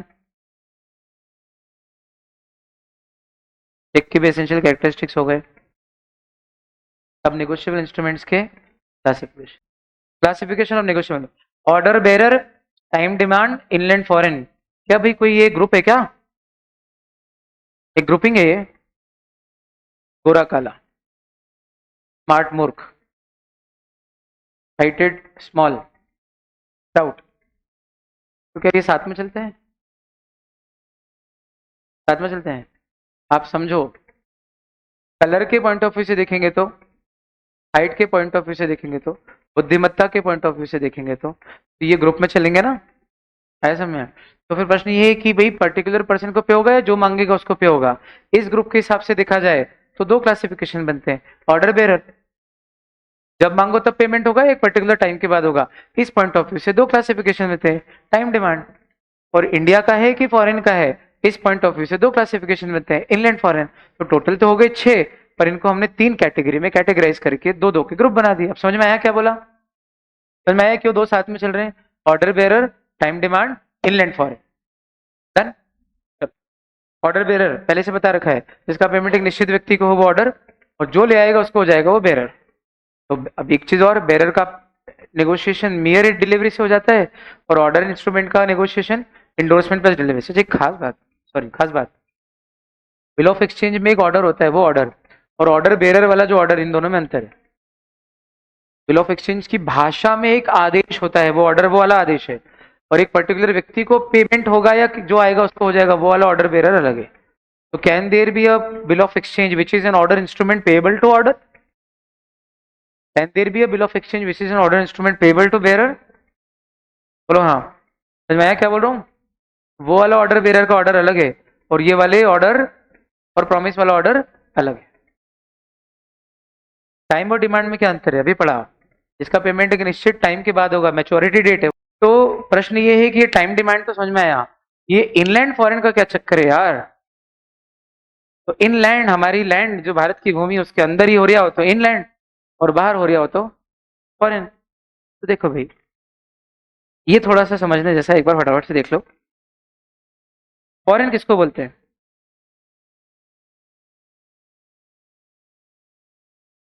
Foreign, a foreign instrument is one which is not an inland instrument. Oleo, फिर वही काम करा इनने, equity preference, listed unlisted, public private, inland foreign. तो इधर आओ, फिर इसका मतलब इनलैंड समझना पड़ेगा। तो बोले इनलैंड इंस्ट्रूमेंट उसको बोलते हैं जो प्रोमिसरी नोट या बिल ऑफ एक्सचेंज भारत में ड्रॉ या मेड हुआ हो, एंड पेएबल भी या drawn upon a person resident in India shall be deemed to be an inland instrument. मतलब क्या? या तो वो चेक, प्रॉमिसरी नोट या बिल ऑफ एक्सचेंज इंडिया में ड्रॉ हुआ हो, यानी एक तो, तथा तथा या तो वो इंडिया में पेएबल हो या इंडिया में रहने वाले व्यक्ति को पेएबल हो। तो एक बड़ा एंड है और एक छोटा और है। बहुत बढ़िया। एक बड़ा एंड है और एक छोटा और है। बड़ा एंड कौन सा है कि भैया इंडिया में ड्रॉ होना तो जरूरी है, इंडिया में ड्रॉ होना तो जरूरी है, और फिर इसके साथ साथ इन दो में से कोई एक रिक्वायरमेंट फुलफिल कर दो। कौन सी? इंडिया में ड्रॉ हुआ हो और उसका पेमेंट अगर रेसिडेंट इन इंडिया को हो रहा हो तो भी चलेगा, और इंडिया में ड्रॉ हो रहा हो और उसका पेमेंट इंडिया में हो रहा हो तो भी चलेगा। फिर भले ही पेमेंट नॉन रेसिडेंट को हो रहा हो तो भी चलेगा। सुनना, drawn in India plus payable to person resident outside India and payable in India. Drawn in India, payable to a person resident in India but payable outside India. Drawn in India, payable to person resident outside India and payable outside India. हाँ, intelligent बच्चे। मेरे हिसाब से अगर ये कर लिया आपको, ये समझ में आ गए मेरे ये एब्रीवेशंस, तो फिर तो आ जाएगा नीचे का। अच्छा हुआ मैंने मुंह से बोल दिया, नहीं तो आप मन में तो सोच ही रहे थे। खैर ले लो बेटा मजे, बाकी इंटर में आओगे तो सब समझ जाओगे। बोलते हैं पीआरआई पीआरओआई, यही चलता है वहां पे पैमा में, इनकम टैक्स में पीआरआई पीआरओआई बोलते हैं। PII PIO, person of Indian origin is PIO. NRI non resident Indian, PRI person resident of India, person resident outside India PROI, वही बोलते हैं। इनलैंड फॉरेन भी हो गया। अब क्या है फॉरेन बिल की लाइबिलिटी? हाँ ये पढ़ लो भाई, ये पढ़ लो, मेरी बात सुनो। On a person resident outside India plus made payable in India, ये भी फॉरेन है। Person resident outside India payable outside India, ये भी फॉरेन है। Person residing in India payable outside India, ये भी फॉरेन है। यही करा अपन ने, उसी का ये दूसरा वर्जन है, सेम है। मानवी है बेटा? चल, फॉरेन बिल का जो मेकर है या ड्रॉअर है उसकी क्या लायबिलिटी, जल्दी बोलो। तो एग्जांपल ही देख लो। ए ने बिल ऑफ एक्सचेंज ड्रॉ किया, सॉरी हाँ, ए ने बिल ऑफ एक्सचेंज ड्रॉ किया बर्कले में, बर्कले फॉरेन कंट्री में जहां rate of interest 15% per annum है, और बी ने एक्सेप्ट किया है वॉशिंगटन में जहां rate of interest 6% per annum. Bill endorse कहाँ हुआ है? इंडिया में, और इंडिया में डिसऑनर भी हो गया। उस बिल के ऊपर एक्शन यानी कोर्ट केस कहाँ लाया गया है? बी के अगेंस्ट इंडिया में। कौन से क्रेडिट कोर्ट में केस फाइल किया? इंडियन कोर्ट में। तो he is liable to pay interest at the rate of 6% only, but if A is charge as drawer he is liable to pay interest at the rate of 15%। पहली वाली condition तो drawn in India थी ना, वो तो compulsory है, और बची दो में से कोई एक होना चाहिए। ये जितने भी हैं आर फॉरेन बिल्स, ये इस कारण से हैं। मेन तो पहली गलती होगी, डीओआई हो गया, आ गया समझ में? फिर अंदर के परमिटेशन कॉम्बिनेशन बदलते भी रहो तो भी वो फॉरेन है। और ये जो ऊपर लिखे हैं ये क्या है, देख लेना आप आपके हिसाब से, ये भी सही है। Promissory note, bill of exchange या cheque drawn in India plus payable in India हुआ तो भी इनलैंड है, या drawn in India plus payable drawn upon a person resident in India है तो भी इनलैंड है। यहाँ इनलैंड आएगा इनफैक्ट।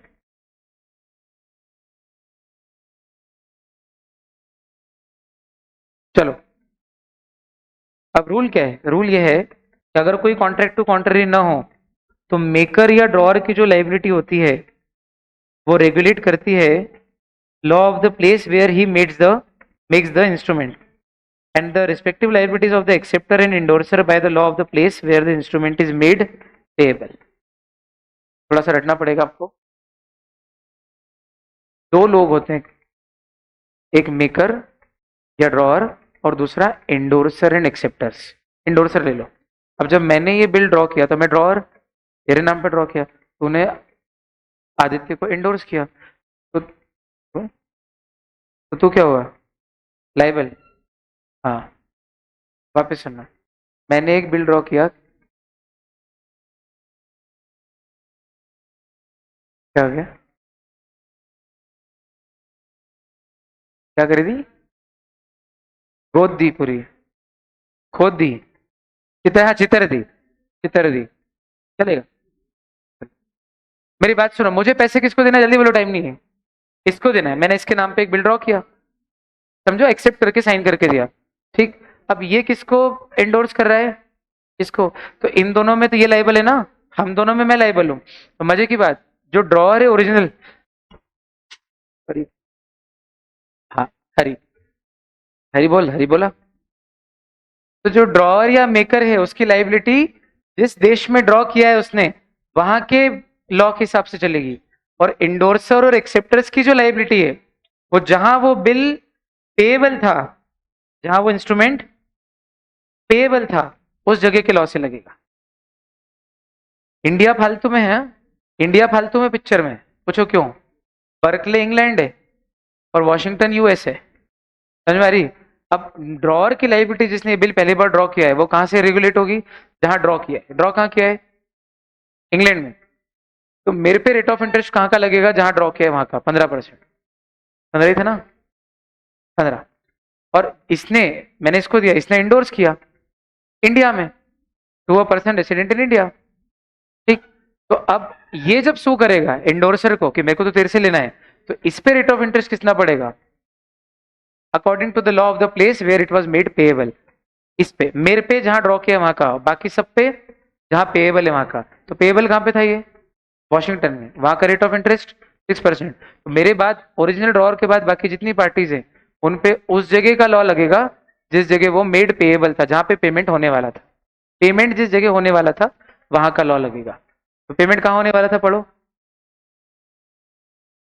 Payable in Washington. तो इसके ऊपर रेट ऑफ इंटरेस्ट, मतलब आदित्य कितना परसेंट इंटरेस्ट लेगा विशाल से, और विशाल मेरे से कितना परसेंट लेगा? 15%। मजे में विशाल है। बस इससे ज्यादा नहीं समझा सकता। समझ में आया क्या बोला? अब सेंटेंस याद करो दिमाग में, रटवाऊं क्या? In case of a foreign bill, एक, हाँ, वो भले ही उसके बाद इंडिया में हो जाए, वहां से युगांडा हो जाए, तो युगांडा से होनोलुलु हो जाए, इससे कोई फर्क नहीं पड़ना है। ध्यान सुनना। In case of foreign bills, the liability of the maker or drawer is regulated according to the law of the place where the bill was drawn or made or promissory note was made, while the liability of the subsequent parties, that is acceptors or endorsers, is regulated according to the law of the place where the instrument was made payable.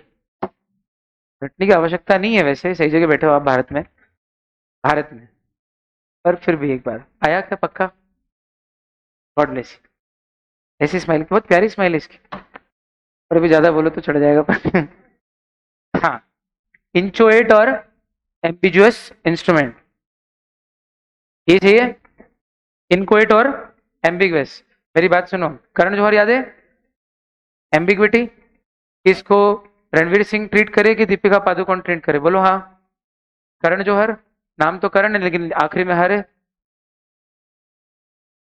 तो जो her name है या जो his name है? हर भी आ गया लेकिन नाम करण है, कंफ्यूजन हो गया। तो करण जौहर क्या है? Ambiguous instrument. अब इसको क्या ट्रीट करें? इसको स्कर्ट स्कर्ट लाके दे, साड़ियां लाके दे, या इसको पैंट बुशर्ट लाके दे? बुशर्ट, हाँ, बुशर्ट। पैंट बुशर्ट लाके दें कि साड़ी लाके दे? बोलो हाँ। तो फिर जो फर्स्ट फर्स्ट पर्सन का होल्डर, वो डिसाइड करेगा कि इसको क्या ट्रीट करना है। तो फर्स्ट होल्डर कौन? उसकी माता जी, बचपन से उसको क्या पहनाया? Pant shirt. तो फिर वो आगे पैंट शर्ट ही ट्रीट होगा और वो पुरुष ही माना जाएगा। करण जौहर, नो ऑफेंस, ये वीडियो बाहर मत जान देना, जो भी एक है। लो, बात समझ में आई क्या? तो बिल ऑफ एक्सचेंज है कि प्रोमिसरी नोट है, जब ये कंफ्यूजन हो जाए, लैंग्वेज से एम्बिग्विटी आ जाए, एम्बिग्विटी जिसके दो दो मीनिंग निकल सकते हैं, एमबी आने दो, एमबी आने दो, एमबी एम्फी, दो या मल्टीपल के सेंस में यूज होते हैं। एम्बिगुअस, एम्बिडेक्स्ट्रस, एम्फीबियन, एम्फीथिएटर, है ना? एम्बी एम्फी प्रीफिक्स है बहुत सारे के सेंस में। क्या बोला था? हाँ, तो एम्बिग्विटी में तो दो दो मीनिंग निकल रहे हैं, मल्टीपल मीनिंग निकल रहे हैं। अब ऐसा कैसे होगा ये पूछो? आई प्रॉमिस टू पे, नहीं, pay to Raj rupees 50,000 after 6 months। मैं ही ड्रॉअर, और खुद पे ही ड्रॉ कर लिया, ड्रॉई भी मैं ही और एक्सेप्ट भी कर लिया मैंने, तो ड्रॉ ड्रॉई सेम हो गए कि नहीं हो गए? ड्रॉ ड्रॉई सेम मतलब कुल मिला के एक ही व्यक्ति, ड्रॉ ड्रॉई कभी सेम नहीं हो सकते, और अगर ड्रॉ ड्रॉई सेम है तो एक तरीके से मैंने अपने आप को ये आदेश दिया है कि तू पेमेंट कर देना, मतलब this is kind of a conviction, promise to myself, in fact to other person कि मैं आपको पेमेंट करूंगा ही। जहां पर ड्रॉई ड्रॉई सेम हो तो पार्टीज कितनी नजर आ रही है? ड्रॉ ड्रॉई पे तीन तीन पार्टीज, मतलब कौन सा इंस्ट्रूमेंट? Bill of exchange. तो ड्रॉ ड्रॉई तो सेम है, तो फिर तो दो ही पार्टीज बची, यानी कि बिल ऑफ एक्सचेंज भी हो सकता है। तो ये क्या हो गया? Ambiguous instrument. और इस एम्बिगुअस इंस्ट्रूमेंट में किसके हाथ में पावर है किसको कैसे ट्रीट करना? फर्स्ट होल्डर के, और वो अगर इसको ट्रीट करता है एज अ बिल तो फिर आगे बिल के ट्रीटमेंट लगेंगे, और अगर as a promissory note treat करता है तो एज अ प्रोमिसरी नोट के ट्रीटमेंट लगेंगे। आया? इनक्वेट इंस्ट्रूमेंट किसको बोलते हैं? जिसमें सब कुछ लिखा होगा अमाउंट छोड़ के, डेट प्लेस पार्टी सब कुछ सर्टेन है, सब सब सब लिखा है, अमाउंट नहीं लिखा है। और अमाउंट आप उसके अंदर बाद में भर सकते हो, कितना? जितनी एक्चुअल लाइबिलिटी बाद में हुई उतने। लेकिन साथ में आपने स्टैंप ड्यूटी पे कर दी और स्टैंप कैंसिल भी कर दिया, उससे ज्यादा फर्दर स्टैंप ड्यूटी पे नहीं होगी उस पर, और स्टैंप का अमाउंट के प्रोपोर्शनेट जितना अमाउंट है उतना तो भर सकते हो आप, उससे ज्यादा नहीं भर सकते। ध्यान से सुनना, जैसे कि 3 लाख रुपए के बिल ऑफ एक्सचेंज पे 2,500 की स्टैंप ड्यूटी पे होती है, और अगर मैं 2,500 की स्टैंप ड्यूटी पे कर दूं और इधर अमाउंट खाली छोड़ दूं तो प्रोपोर्शनेट अमाउंट निकल जाएगा कि इस पे 3 लाख से ज्यादा नहीं भरा सकते, क्योंकि उससे ज्यादा भर दिए तो फिर वो अंडर वैल्यूड हो जाएगा, अंडर स्टैम्प्ड, और अंडर स्टैम्प डॉक्यूमेंट कोर्ट में एविडेंस के तौर पे स्वीकार नहीं किए जाते हैं। बोलो हाँ। ये सब पढ़ा रखा है स्टैम्प एक्ट वगैरह, उसमें बोला है मैंने वीडियो में, बोलो हाँ। तो फिर क्या होगा? और ऑटोमेटिकली गलत हो जाएगा वो, इसलिए कोई भी व्यक्ति स्टैम्प से कवर होने वाले अमाउंट से ज्यादा लिख के ही नहीं आएगा। पर एक्चुअल ट्रांजेक्शन 6 महीने बाद हमारा हुआ मान लो 2,80,000 का, तो पर फिर भी 3 तो भर सकता है ना वो, इतनी रिस्क तो है। समझ में आया क्या बोला? नहीं आया? पक्का आया? इतनी रिस्क ले ली और उसने 3 लाख भर भी दिए, तो आपके पास दूसरे एविडेंस तो है ना कोर्ट में कि 3 क्यों दूंगा, 280 दूंगा, वाउचर वगैरह तो है ना कि ट्रांजेक्शन ही 280। फिर भी वो जीत गया तो ठीक है दादा, 20,000 ज्यादा ले जा, आगे जिंदगी में व्यापार खत्म इस बेईमानी के बाद, और 4 लोगों से और तेरा भी धंधा बंद करा दूंगा मैं। बिजनेसमैन इतने टुच्चे काम थोड़ी करेगा, कभी करेगा? तो बोलो हाँ। ऐसा में 10-20 हजार के पीछे क्या रेपुटेशन खो देगा पूरी अपनी? नहीं नहीं, ऐसा कभी नहीं करेगा, और कर भी ले तो ठीक है भैया। जब आपको सब उल्टे सीधे ही काम करने हो और इंदौर छोड़ के जाना हो, फिर नए नए शहर में जाऊंगा, नए मुर्गे बनाऊंगा, तो ये तो कौन मैन हो गया फिर तो इनफैक्ट कौन मैन ही है वो आए भी सामने तो काय का मैन, कौन man? You are not a man, कौन मैन? सारी समझ बात है, you are not a man, you are not you man, in human. आगे बात समझ में? बेईमान आदमी। लेकिन लेकिन अगर होल्डर इन ड्यू कोर्स है, जिसको हम आइडियल होल्डर बोलते हैं, जो इनोसेंट है, बोनाफाइड होल्डर, तो उस केस में वो एक्सेस अमाउंट भी लेगा पूरा, उसको मना नहीं कर सकते आप एक्सेस अमाउंट दे। हाँ बस वो एक्सेस अमाउंट जो है वो स्टैम्प की वैल्यू से बाहर नहीं जाना चाहिए। लेकिन अगर प्रॉपर होल्डर है वही व्यक्ति है जिसको आपने दिया था और वही मांग रहा है, उसको तो आप जितना एक्चुअल अमाउंट है वही दोगे, एक्सेस अमाउंट जो उसने भर दिया है उसका आप मना भी कर सकते हो, उसको मना करने का आपको पावर है, कोर्ट में जाके मना कर सकते हो। बोला आया? ये स्पेशल प्रिविलेज हुआ होल्डर इन ड्यू कोर्स का, इनोसेंट होने के कारण, कि तेरे को जितना तेरे को लेना बनता था उतना पूरा मिल जाएगा, बाद में जो भी नुकसान हुआ है वो पार्टीज आपस में समझ लेंगी। समझाऊं कि आ गया?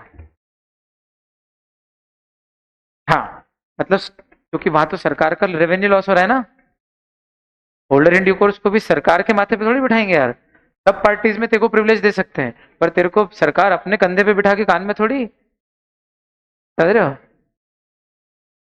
हाँ, अब वो स्टैंप और बढ़ा के लगा दे तो कैसे लगाएगा? सिर्फ स्टैंप, और अगर वो क्रॉस्ड ना हो तो वो इनवैलिड स्टैम्प्ड है। और क्रॉस कैसे होगा? साइन करके। साइन कौन करेगा?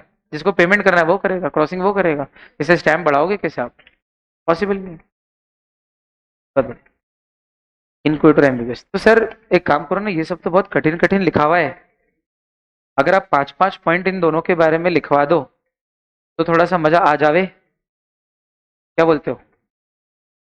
तो हाथ भगवान ने दिए, पेन माता पिता ने दिलाया है, लिखने की जगह मैंने दी है, बोल मैं देता हूँ, काम चालू कर देते हैं फटाफट से। लिखो फटाफट से, टाइम नहीं हुई समझने वाली। हाँ, इनक्वेट के बारे में लिखो पहले, बोर्ड पे लिखूंगा टाइम हो जाएगा, डिक्टेशन दो, लिखो। इनक्वेट इंस्ट्रूमेंट पीछे लिख लो ना, जगह है। चैप्टर के पीछे भी जगह है हर चैप्टर के, क्या लिख लो अच्छे से इनको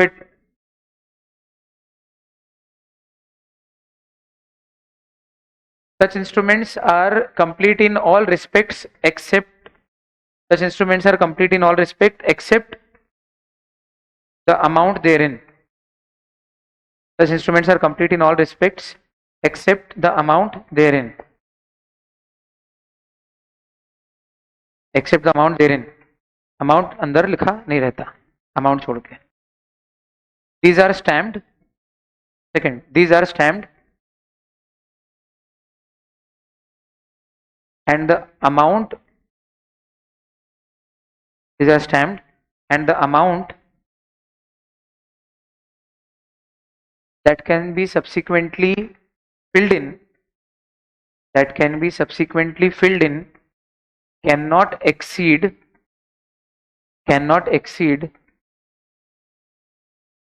that can be subsequently filled in cannot exceed a sum covered by the stamp. The लिखना नहीं, definite. Cannot exceed the sum covered by the stamps. Covered by the stamps.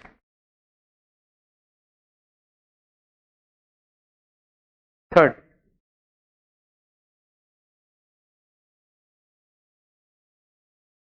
these are issued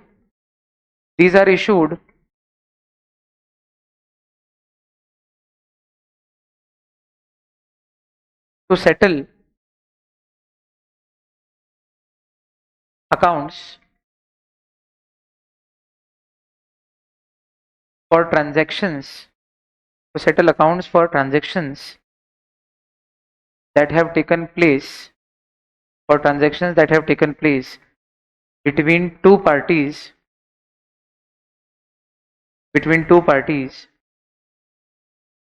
over a period of time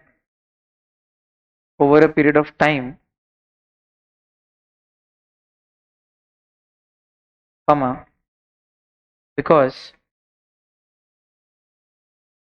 the actual sum was not known initially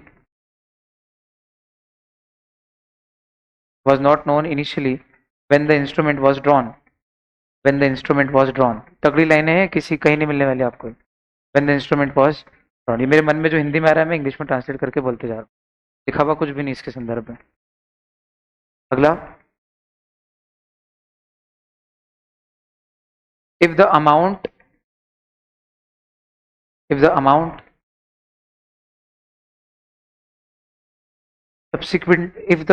so subsequently filled in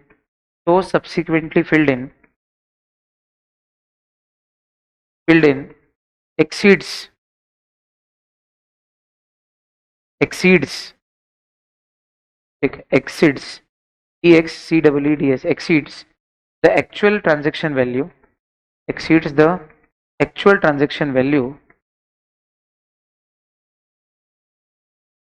any holder in due course, comma लगा के, any holder in due course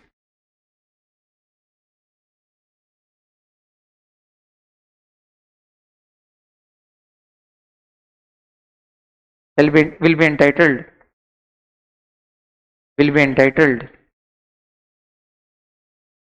to full amount but not exceeding the amount covered by the stamp. But not exceeding the amount covered by the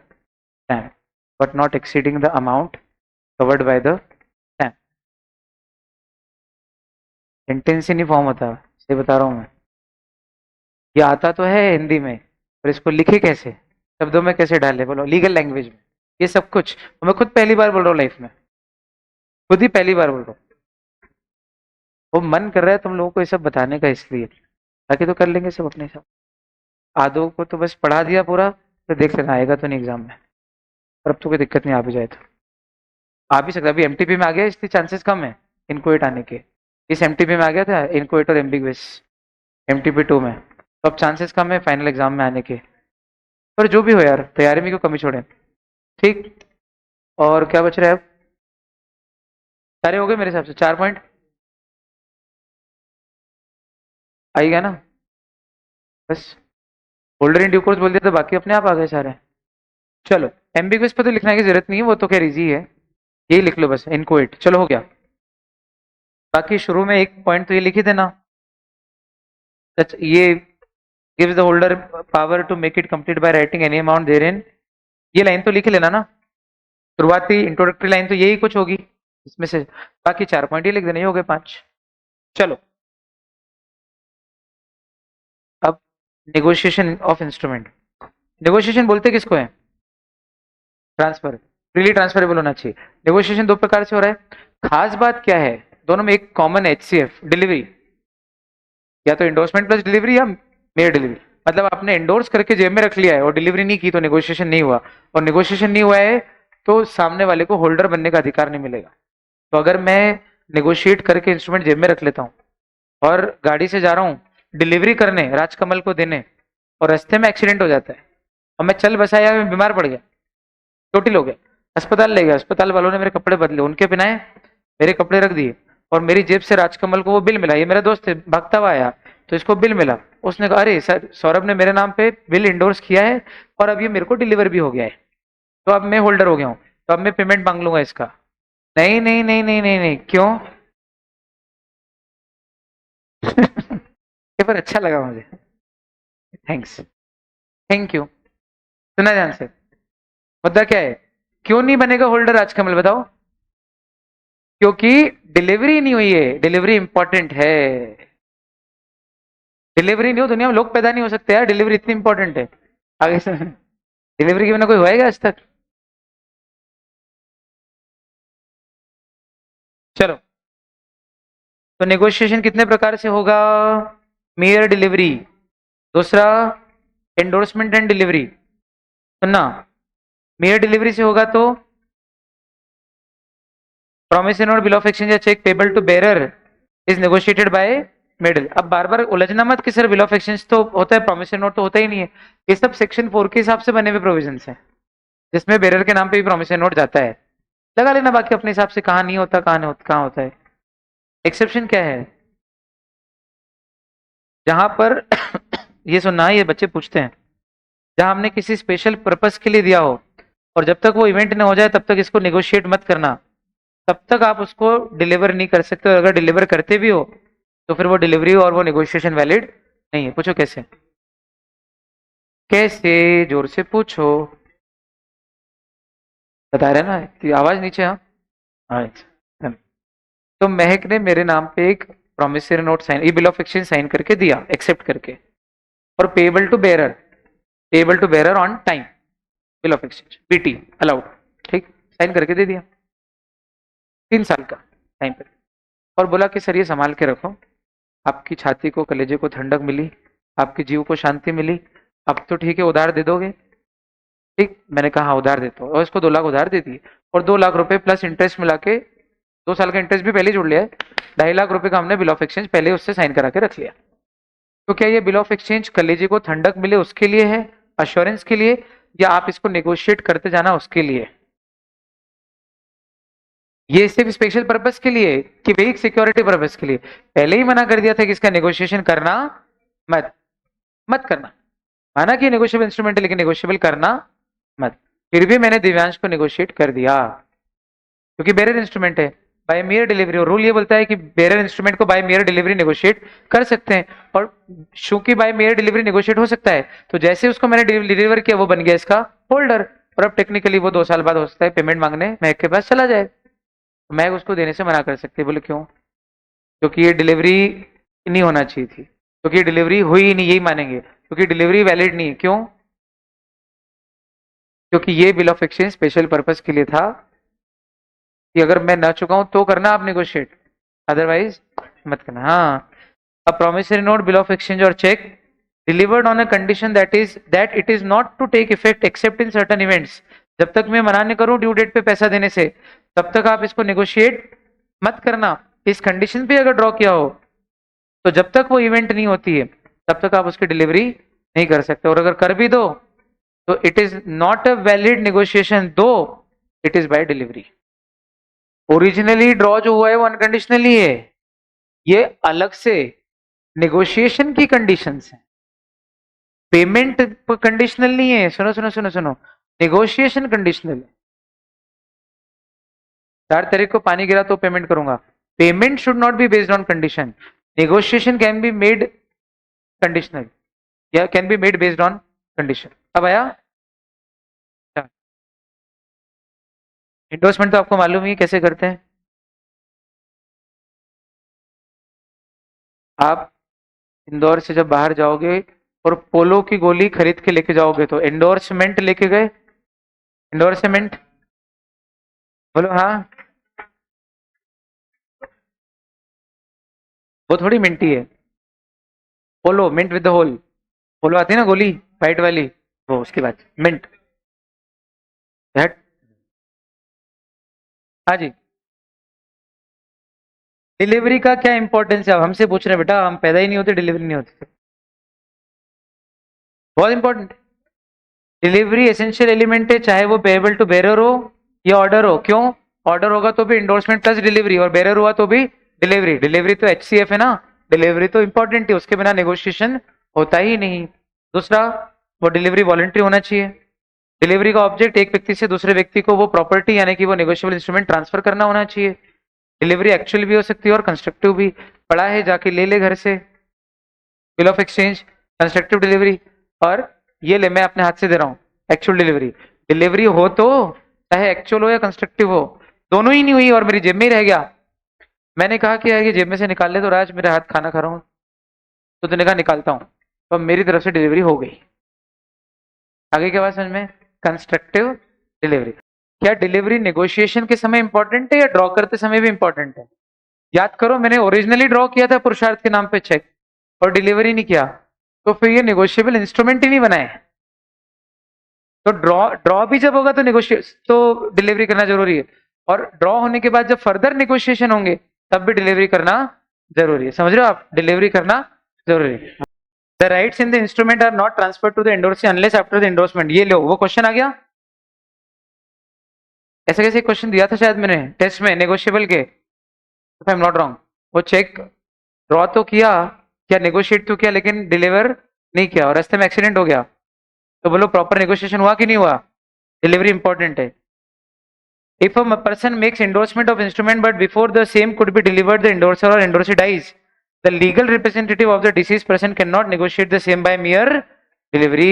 ये आया था question exam में, section 57 यार, ये आया था। तो अगर मैंने बिल ऑफ एक्सचेंज नेगोशिएट तो कर दिया और उसके बाद मैं न रहूं, तो मेरा बेटा बाद में देखिए पिताजी ये बिल इंडोर्स करके गए, तो जिसके नाम पे इंडोर्स किया उसको डिलीवर कर दें, ये मेरा बेटा ये किसी को डिलीवर कर दे, तो वो डिलीवरी वैलिड नहीं है, वो नेगोशिएशन वैलिड नहीं है। क्यों? क्योंकि जिसने एंडोर्स किया है डिलीवर भी वही करे जीते जी, तब जाके वो एंडोर्समेंट प्रॉपर होता है, यानी नेगोशिएशन प्रॉपर होता है। समझ में? ठीक, नेगोशिएट कोई इंडोर्स कोई और करे और डिलीवर कोई और करे तो वो नेगोशिएशन ही नहीं माना जाए। वो नेगोशिएशन ही नहीं हुआ है तो ट्रांसफर ही नहीं हुआ है, ट्रांसफर ही नहीं हुआ है तो कोई राइट ही क्रिएट नहीं हुआ है, राइट ही क्रिएट नहीं हुआ है तो उसको पैसा मिलने का राइट अभी भी नहीं मिला है। बोल, एजेंट कर सकते पर जीते जी, जीते जी, मरने के बाद तो फिर एजेंट भी नहीं करेगा, क्योंकि अब आप किसके एजेंट हो?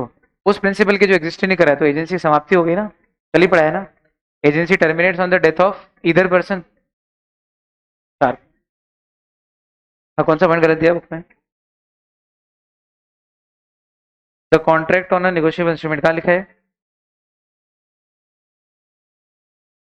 The contract on a negotiable instrument until delivery remains incomplete and, ये मैंने करवाया था उस समय। The contract on a negotiable instrument until delivery,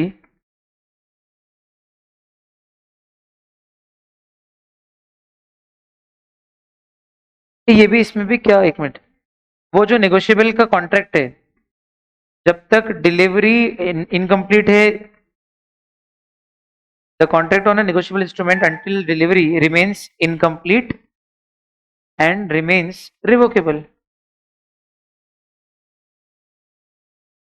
एक ही बात है ना, वैलिड ही नहीं है, मतलब वो प्रॉपरली एनफोर्सेबल, वैलिड मतलब एनफोर्सेबल नहीं है। वो भी सही है, वो भी सही है, ये भी ठीक है। ऐसा कर लो, the contract on a negotiable instrument until delivery remains invalid, ऐसा।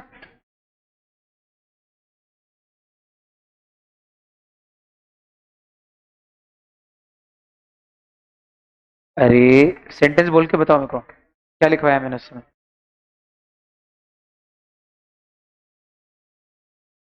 The contract on a negotiable instrument is not valid until delivery remains incomplete. ठीक है, ये भी चलेगा।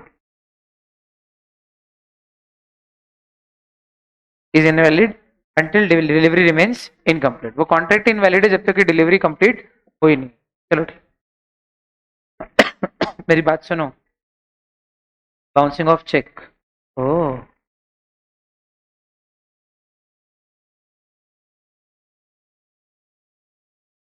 चेक की बाउंसिंग किस कारण से होती है?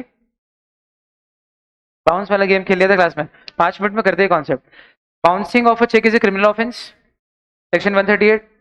और अगर चेक बाउंस होता है तो 2 साल तक की जेल, तो चेक के अमाउंट का ट्वाइस तक का पेनल्टी। जो देना है वो तो देना ही है। पेनल्टी का अमाउंट कितना होगा? ट्वाइस या ट्वाइस तक, अप टू ट्वाइस। और सजा 2 साल की या 2 साल तक की? 2 साल तक की सजा हो सकती है, बाकी जितनी कोर्ट डिसाइड करे, मैक्सिमम क्वांटम ऑफ पनिशमेंट है। ये तो हुई एक बात। पर बाउंसिंग को बाउंसिंग तब माने और ये वाली पेनल्टी तब अट्रैक्ट होगी जब बाउंसिंग बाउंसिंग हो। तो what are the essential elements कि हम बाउंसिंग को बाउंसिंग बोले? तो बोले चेक पे साइन मैच नहीं कर रही है, फिगर अलग लिखा है, मतलब डिजिट्स अलग लिखे हैं और अल्फाबेट्स में आपने अलग लिखा है, तो भी चलेगा। डिफेसिंग वगैरह हो तो भी चलेगा। ये सब डिसऑनर में जा रहे हैं, बैंक पैसा नहीं देगा। लेकिन बाउंसिंग तभी बाउंसिंग कहलाएगी जब इनसफिशिएंट फंड हो, लीगली एनफोर्सेबल डेट हो, और तीसरा चेक 3 महीने के अंदर अंदर प्रेजेंट किया गया हो। तो अगर मेरे को कोई गलत काम का, स्मगलिंग का या कोई सुपारी कॉन्ट्रैक्ट का पैसा लेना है और उसका चेक है वो बाउंस हुआ है, तो 3 महीने के अंदर भी लगाया हो और इनसफिशियंसी ऑफ फंड भी हो तो भी बाउंसिंग नहीं है। या 3 महीने के बाद लगाया हो और बाकी 2 चीजें हो तो भी बाउंसिंग नहीं है। ठीक। और तीसरा, 3 महीने के अंदर भी लगाया, लीगली इन्फोर्सेबल डेट भी है, लेकिन इनसफिशियंसी ऑफ फंड के अलावा किसी और कारण से साइन में जो है थोड़ा बहुत, कई बार बैंक को एक डॉट लगाते हो आप और वो डॉट लगाना भूल जाओ तो बैंक कई बार चेक लौटा देता है। कभी हो सकता है कि चेक नकली सिग्नेचर हो, वो एस या ए की बनावट कुछ अलग दिख जाए तो भी बैंक मना कर देता है कभी कभी। तो अगर साइन मैच नहीं कर रही हो या और कोई दूसरा रीजन हो तो फिर क्या मानेंगे? डिसऑनर में जाएगा वो, और क्रिमिनल प्रोविजन अट्रैक्ट नहीं हो रहे हैं। ठीक, ये तो हो गया। अब मजे की बात, मान लीजिए मैंने मेरी बहन को, मेरे दोस्त को एक चेक दिया एज ए गिफ्ट। प्रणव जो है वो फर्स्ट आया क्लास में, तो मैंने 3 लाख रुपए का उसको चेक लिख के दिया। तो बाद में ये चेक बाउंस हो गया, डिसऑनर हो गया, क्योंकि मेरे खाते में 3 लाख है नहीं, 3 महीने के अंदर लगाया। पर चक्कर ये कि लीगली एनफोर्सेबल डेट नहीं है ना, ये तो गिफ्ट है, इन्फोर्सेबल है ही नहीं है, इसलिए यहाँ पर भी बाउंसिंग नहीं लगेगा। क्या लगेगा? Normal dishonour. कर दिया तो कर दिया, जा कोर्ट में केस कर दे, केस ही नहीं बनता, एनफोर्सेबल डेट ही नहीं है। आया। अनएनफोर्सेबिलिटी 2 प्रकार की हो सकती है, इलीगल इसलिए अनएनफोर्सेबल, या नॉर्मल वॉइड डोमेस्टिक सोशल इसलिए अनएनफोर्सेबल। दोनों ही केस में क्या नहीं है? लीगली एनफोर्सेबल नहीं। यार वो भी आप पार्टी से लेंगे। हाँ, मेरे से ही लेगा पर। चलो, लेकिन ये एग्जांपल मैंने उस दिन क्लास में समझाया था आदित्य बंसल। अगर मैं चेक का स्टॉप पेमेंट करा दूं बीच में, अच्छा चेक के केस में क्रिमिनल केस करना भी हो तो 30 दिन का टाइम देना पड़ेगा आपको, नोटिस पीरियड। एक तो 30 days of notice period plus 15 days of the receipt of the said notice, 45 days का टाइम लगता है इसमें।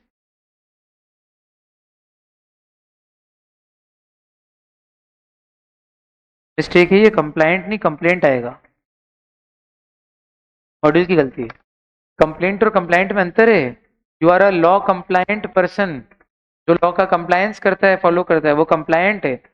और तू कंप्लायंट नहीं होगा तो मैं तेरी सरकार से कर दूंगा कंप्लेंट, ये कंप्लेंट है समझ में? मिस्टेक हो गया यार, भारी मिस्टेक हो गया। Therefore, we may conclude that complaint can be filed after 45 days of dishonor of the check, that is 30 days of notice period plus 15 days of the receipt of the said notice. किसने किस पे क्या जारी किया है बताओ?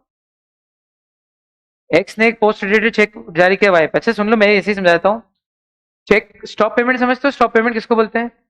मैं check draw करूं, बाद में बैंकर को बोल दूं कि भाई इस चेक का पेमेंट करना मत, तो ये स्टॉप पेमेंट जब मैं करवा दूंगा तो भी तो एक तरह से, जब चेक लगाएगा अगला और बैंक मना कर देगा पेमेंट कर से, तो चेक होगा तो डिसऑनरी ना? बोलो हाँ। ये जो डिसऑनरी क्या इसको बाउंसिंग में ले, और यहाँ पे भी 138 लगाना चाहिए कि नहीं लगाना चाहिए?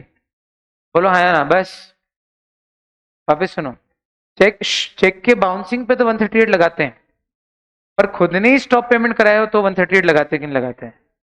बोले लगाते हैं। कि जब जब आपको पेमेंट करना ही नहीं था तो अगले को ठगा क्यों आपने यार? चेक देके तब तो झुंझुना पकड़ा दिया हाथ में कि उसको लग रहा है पेमेंट आ जाएगा, वो किसी दिन खुद ही आपने बोल दिया स्टॉप पेमेंट की भाई मत करना, ये तो गलत कर रहे हो ना आप, ये क्रिमिनल है, फ्रॉड है एक तरीके से। बोलो हाँ। तो स्टॉप पेमेंट भी करा रहे हो अगर आप, तो वो क्या है? बाउंसिंग है, अनलेस कि आपके पास स्टॉप पेमेंट का कोई जेन्युइन रीजन ना हो।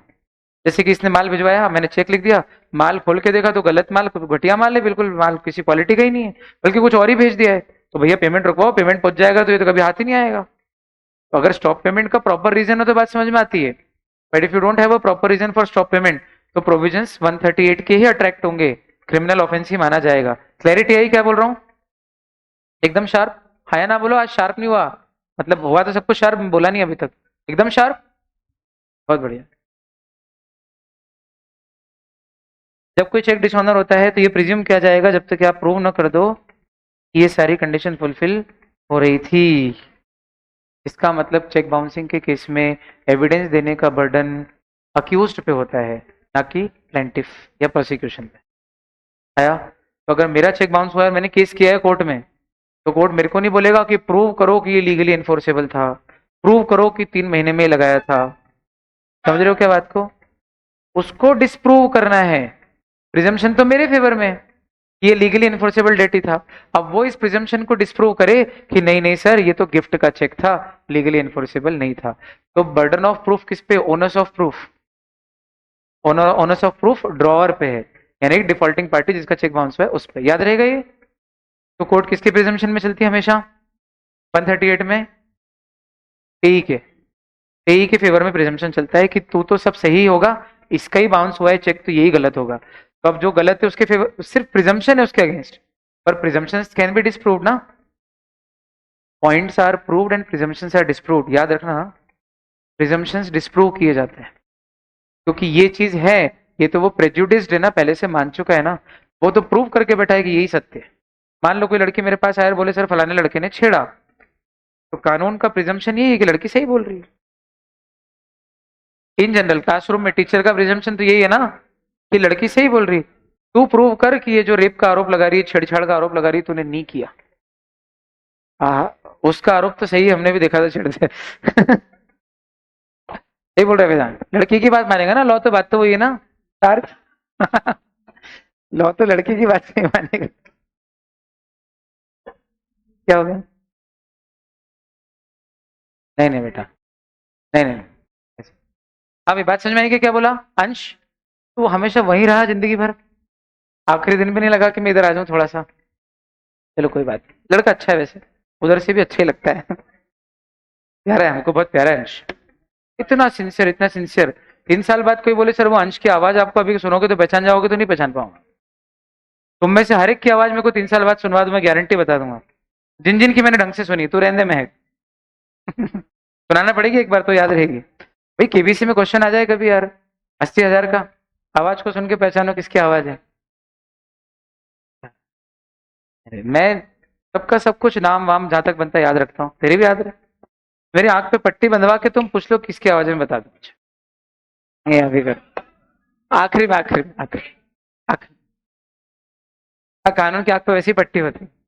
चलो, पर चक्कर क्या है, आंख पे पट्टी होती चलता, वो आंख से कान तक होती हुई जाती है ना। खैर कान पे नहीं जाती कहने की बात। Defence which may not be allowed in any proceeding for bouncing of check.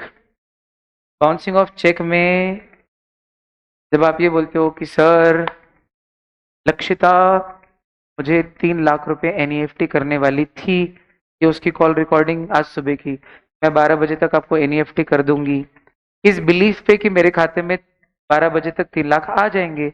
इस बिलीफ पे मैंने कल की तारीख का चेक आदित्य बंसल को दे दिया था। लेकिन मेरे को भी ध्यान नहीं रहा, लक्षिता ने पेमेंट डाला नहीं, तो खाते में 3 लाख आए ही नहीं। तो 2 लाख का चेक जो आदित्य को मैंने दिया था, अगले दिन उसने बैंक में लगा दिया, चेक बाउंस हो गया। तो मैं अपने बचाव में ये कह रहा हूँ कि मैं जेन्युइनली नहीं जानता था कि ये चेक बाउंस हो जाएगा, इसलिए प्लीज 138 मत लगाओ, जेल मत भेजो। ये वाला डिफेंस, अपने डिफेंस यानी बचाव में जब ये वाली बहुत बात बोलने जाओगे, कितने ही बोनाफाइड आप हो और कितने ही आपने गुड इंटेंशन से चेक ड्रॉ किया हो इस बिलीफ पे कि वो सही में भी पेमेंट कर देगी, तो भी ये वाला डिफेंस अलाउड, क्योंकि ये डिफेंस इतना वेग है। ऐसे तो हर कोई ये वाला डिफेंस देगा, फिर 138 का मतलब क्या रह जाएगा?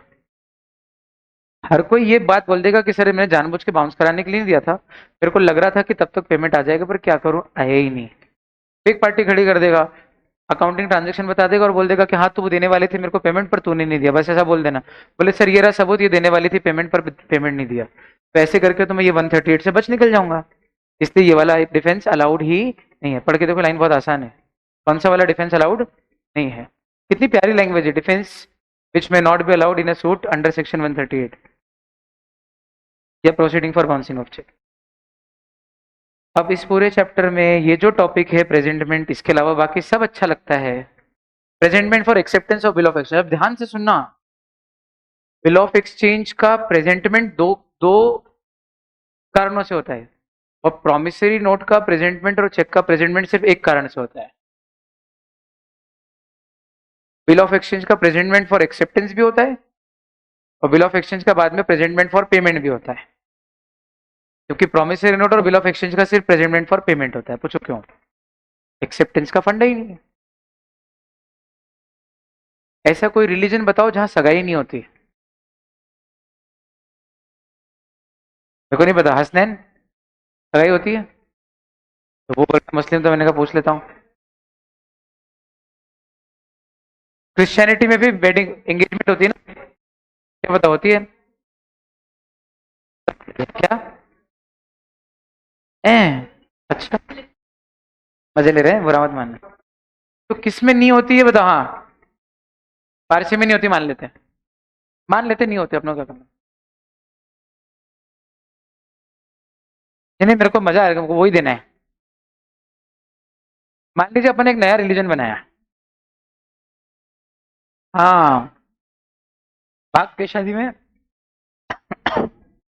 ये कौन सा रिलीजन है? Lover, lover religion. अब सुनना,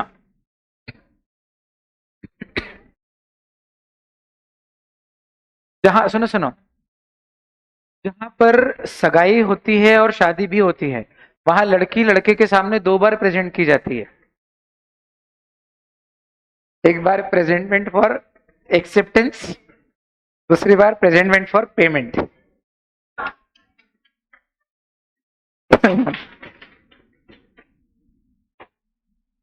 पहले तो इसको एक्सेप्ट कर लो, हाँ एक्सेप्टेड, और अब इसको ले जाओ पेमेंट, टेंशन खत्म। अब आप जानो, आपका काम जाने, बर्तन आपके घर के उठा उठा के फेंकेगी। मतलब ऐसे कोई गुस्से वाली लड़की हो तो, बाकी तो खैर अच्छी लड़की हो सब। लो, बात समझ में आई क्या? एकदम मजाक। अब मैं ऐसे ही बोलता हूँ, मजा आता है, आपको भी अच्छा लगता है। नहीं भी लगता है तो लगा लो भाई, तो मजाक की बात रहती है, दिल में कुछ नहीं। बात पहुंची कार्तिक? आया? लेकिन जहां पर सगाई होती ही नहीं है, डायरेक्ट शादी होती है, वहां पर लड़की लड़के के सामने कितनी बार प्रेजेंट की जाती है? एक बार प्रेजेंटमेंट फॉर पेमेंट, ले जाओ बस डायरेक्ट, 2 बार के पेश करे। बोलो हाँ। बस ये कॉन्सेप्ट बिल्डिंग के लिए लिख के मत आ जाना एग्जाम में। एक कॉन्सेप्ट जो स्कूलों में कभी बताई नहीं गई वो ये है, ये जो बिल ऑफ एक्सचेंज होता है, ये सिर्फ ड्रॉअर की सिग्नेचर से ही नेगोशिएबल इंस्ट्रूमेंट बन जाता है। आज तक दिमाग में कॉन्सेप्ट क्या थी कि ड्रॉअर की भी साइन लगेगी, फिर एक्सेप्टेंस के लिए जाएगा, ड्रॉई एक्सेप्ट करेगा, उसके बाद ये bill of exchange negotiable instrument बना, अब एंडोर्स होगा। नहीं नहीं नहीं नहीं नहीं, it becomes negotiable only after the signature of drawer only. कोई एक तो लाइबल हो गया ना, कोई एक सिग्नेचर हुई तो उस पर लाइबिलिटी क्रिएट हो गई कि नहीं हो गई? अब पूछो कैसे लाइबिलिटी क्रिएट हो गई? मैंने ड्रॉ किया और पेई के हाथ में दे दिया, पेई ने एंडोर्स कर दिया, उसने दूसरे को एंडोर्स कर दिया, उसने तीसरे को एंडोर्स कर दिया, वो जो तीसरा है वो ड्रॉई के पास एक्सेप्टेंस कराने गया और उसने एक्सेप्ट करने से मना कर दिया, तो भी मैं इधर तो आ ही सकता हूं ना, लाइबिलिटी ले तू दे मेरे को। लाइबिलिटी तो डे 1 से क्रिएट हो गई ना, और लाइबिलिटी क्रिएट हो गई एक साइन से, तो नेगोशिएबल इंस्ट्रूमेंट बन गया। गलत कॉन्सेप्ट क्लियर हुई आपकी?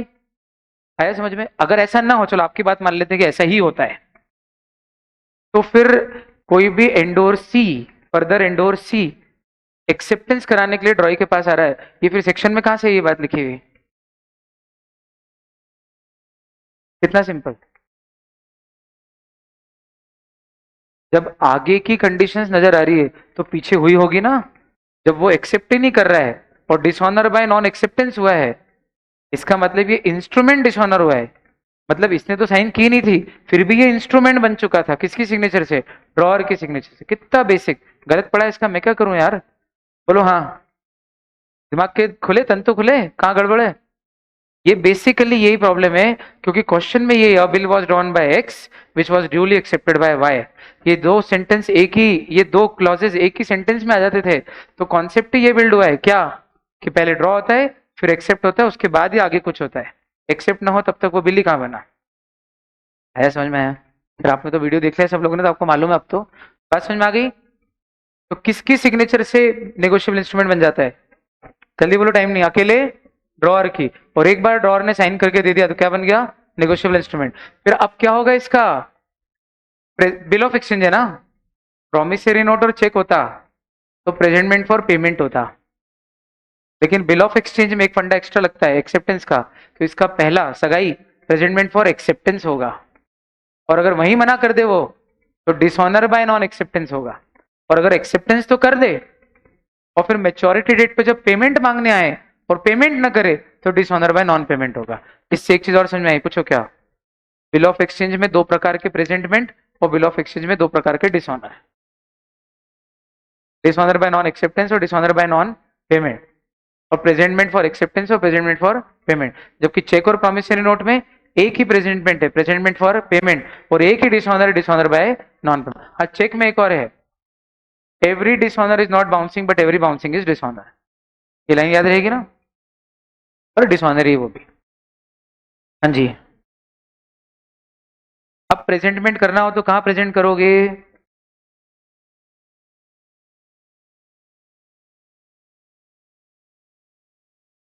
टाइम लग जाएगा यार, कोई काम का नहीं है सब कुछ। इसमें सिर्फ यही इंपॉर्टेंट है कि प्रेजेंटमेंट कब एक्सेप्ट, कब जरूरी नहीं है। Presentment when not necessary. ये भी कर लेते हैं फटाफट से 2 मिनट में। जल्दी बताओ भाई, कौन करेगा presentment? A bill of exchange payable after sight where no place or time is specified for presentment. Drawee के सामने लेके जाओगे, जो एक्सेप्टेंस मांग रहा है वो लेके जाएगा, reasonable time, business day, business hours, और ड्रॉई ना मिले तो मान के चलेंगे कि bill of exchange is डिसऑन।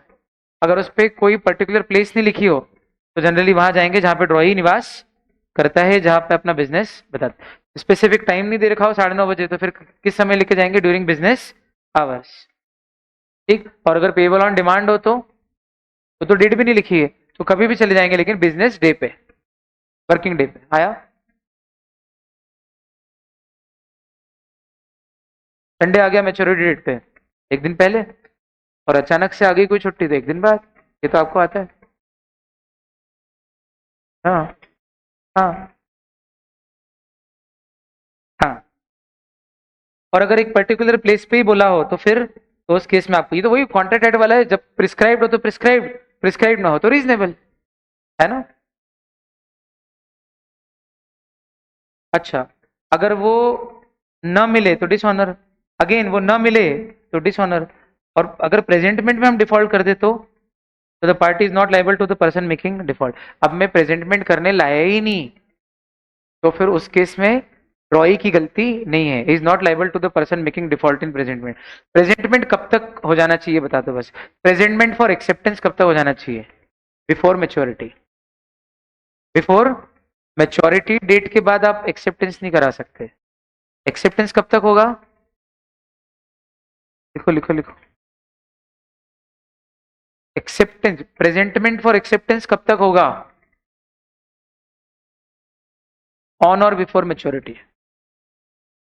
Due date नहीं है, मेच्योरिटी डेट। उसके बाद क्या नहीं हो सकता? एक्सेप्टेंस नहीं हो सकता। और अगर आपने टाइमली एक्सेप्टेंस नहीं कराया तो क्या होगा? बिल वॉइड हो जाएगा, कोई लाइबल ही नहीं उस बिल में।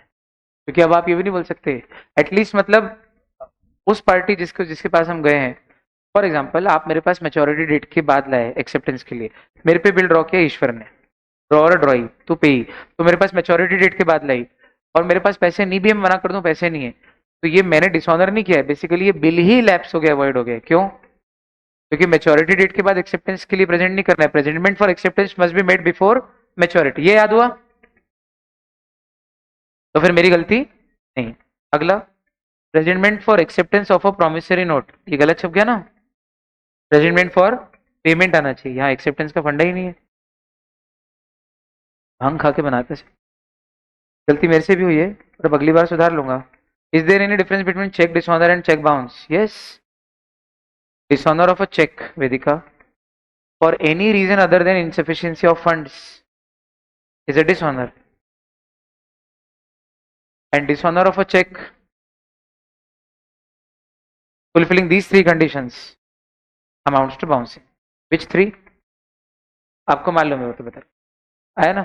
चलो, promissory note payable at a certain period after sight shall be, maker को पे करेंगे बाय अ पर्सन जिसको पेमेंट मांगने का अधिकार है, रीजनेबल टाइम के अंदर अगर वो डिमांड है तो, और अगर स्पेसिफिक डेट हो तो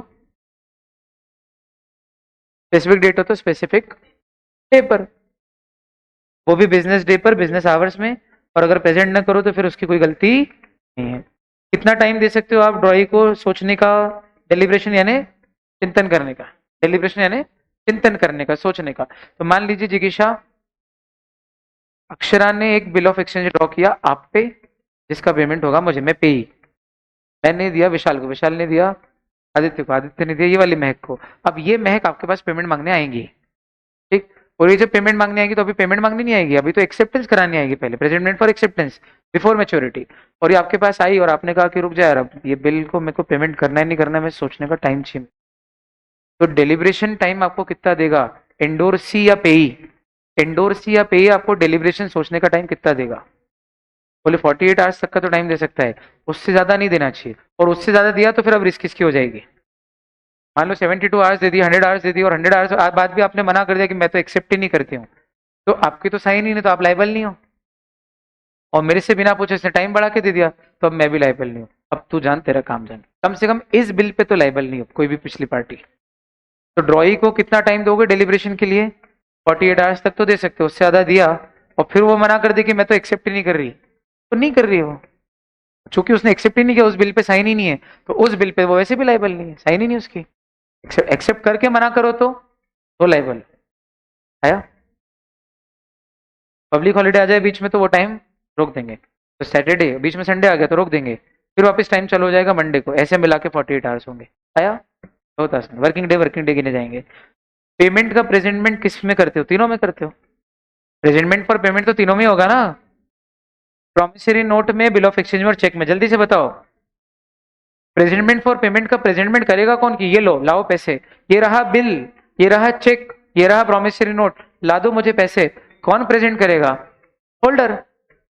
होल्डर क्या उसके बिहाफ पर उसका एजेंट भी ला सकता है? वो किसको प्रेजेंट करेगा? प्रॉमिसरी नोट में मेकर को, बिल ऑफ एक्सचेंज में ड्रॉई को, और चेक में बैंकर को। बहुत बढ़िया, सुनते जाओ फटाफट से। क्या एजेंट या रिप्रेजेंटेटिव को प्रेजेंट कर सकते हो आप? एजेंट भी प्रेजेंट कर सकता है और एजेंट को भी प्रेजेंट कर सकते हो। Mercantile agent in normal course of business principal ही होता है एक तरीके से। प्रेजेंटमेंट का टाइम क्या होगा? बोले अगर पेबल ऑन डिमांड है, कौन? प्रॉमिसरी नोट या बिल ऑफ एक्सचेंज, तो विद इन रीजनेबल टाइम। और अगर payable after a particular time या डेट है, तो फिर मेच्योरिटी डेट के पहले पहले, एट मेच्योरिटी। और इंस्टॉलमेंट में पेमेंट होना हो तो हर इंस्टॉलमेंट जब ड्यू होती है उसके थर्ड डे को हर इंस्टॉलमेंट की मैच्योरिटी होती है। तो ड्यू डेट अगर 12 तारीख है इस महीने की इंस्टॉलमेंट की, तो 15, अगले महीने की 12 है तो फिर वो 15। तो अगर बिल का पेमेंट इंस्टॉलमेंट में होना हो तो कितनी बार आपको बिल लाके दिखाना पड़ेगा? जितनी इंस्टॉलमेंट है उतनी बार। और हर इंस्टॉलमेंट में प्रेजेंटमेंट की डेट क्या होगी कि ला दे 15 के पहले मत आना। What will be the date of presentment? Date of instalment plus third day. ठीक, आवर्स ऑफ प्रेजेंटमेंट क्या होंगे? प्रेजेंटमेंट करने के लिए जब लाओगे तो रात को 12 बजे घर पहुंच जाओगे कि लो पेमेंट करो, आज तारीख आ गई, बोले नहीं, बिजनेस आवर्स वर्किंग डे। ठीक, अगर डिले हो गया हो तो बोले यार मैं कोमा में चला गया था। देखो रूल क्या आपको मालूम है कि अगर मेच्योरिटी डेट के बाद आओगे एक्सेप्टेंस कराने तो फिर पार्टी की गलती नहीं है, फिर गलती आपकी। बोलो हाँ। लेकिन इसमें भी कुछ एक्सक्यूजेज है, बहाने हैं, डिफेंस है। क्या? ऐसी कोई सर्कमस्टांसेस हो गई थी विच वर बियॉन्ड माई कंट्रोल। मैं कोमा में चला गया था, कोई मर गया था, भयंकर बीमार पड़ गया था, कर्फ्यू लग गया था, तो circumstances which were beyond your control वो, या फिर तूने ही मुझे रोक दिया था। मैं आ रहा था मैच्योरिटी डेट पे, तूने कहा आज मत आ, कल आजा, मैं कर दूंगा, कल कर दूंगा। और आज आया तो बोल रहा है कि कल क्यों नहीं आया, कल डेट निकल गई मैच्योरिटी, अब एक्सेप्ट ही नहीं करूंगा मैं, और गलती मेरी नहीं इसमें भी। तो बोले अगर गलती, इफ द गलती इज एट्रीब्यूटेबल टू यू, तो फिर उस केस में मेरा ये non presentment with in prescribe time is excused. पढ़ना आया? पूरा खेल लैंग्वेज का है बड़ी। आ रही बात समझ में? बड़ी बोला पहली बार। आई क्या बात समझ में? हाँ, बड़ी भव्य बातें कर रहे थे। प्लेस ऑफ प्रेजेंटमेंट क्या होगी, जल्दी बोलो। अगर स्पेसिफाइड प्लेस है कि इस प्लेस पे ही लाना, तो स्पेसिफाइड प्लेस पे लाओगे। स्पेसिफाइड प्लेस, ठीक।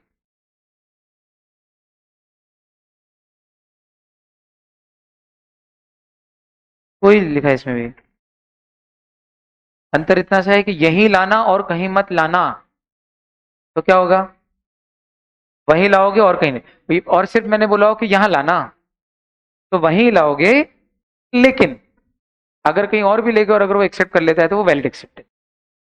बाद में वो ये नहीं कह सकता कि पर वहां तो लाए नहीं थे। लेकिन अगर मैंने बोला हो कि यहीं लाना और कहीं मत लाना, ठीक, और फिर वो कहीं और एक्सेप्ट करा ले मेरे से, तो बाद में बोल सकते हो वो मेरे से भूल से हो गया, पर कहीं और मत लाना स्पेशली बोला था, इसलिए वैलिड एक्सेप्टेंस नहीं है। इसलिए मैंने एक्सेप्ट ही नहीं किया, और एक्सेप्ट ही नहीं किया तो मैं लाइबल भी नहीं हूं। अगला, अगर प्लेस स्पेसिफाइड ना हो तो पहले जहां वो बिजनेस करता है वहां, और वहां पे ना हो तो जहां वो रहता है वहां, ठीक। और अगर प्लेस ऑफ बिजनेस या प्लेस ऑफ रेसिडेंस आपको पता ही नहीं है तो, या उसकी कोई प्लेस ऑफ बिजनेस या रेसिडेंस है ही नहीं, बंजारा है तो बोले जहां मिल जाए वहां जाके उससे एक्सेप्ट करा लो, ढूंढते रहो। बंजारे कैसे होते हैं? जिनको कभी कोई मिला ही नहीं, क्योंकि मिल जाता तो लगता ना। बोल दो, गा दो गा दो यार। कोई मुझको यूं मिला है जैसे बंजारे को घर।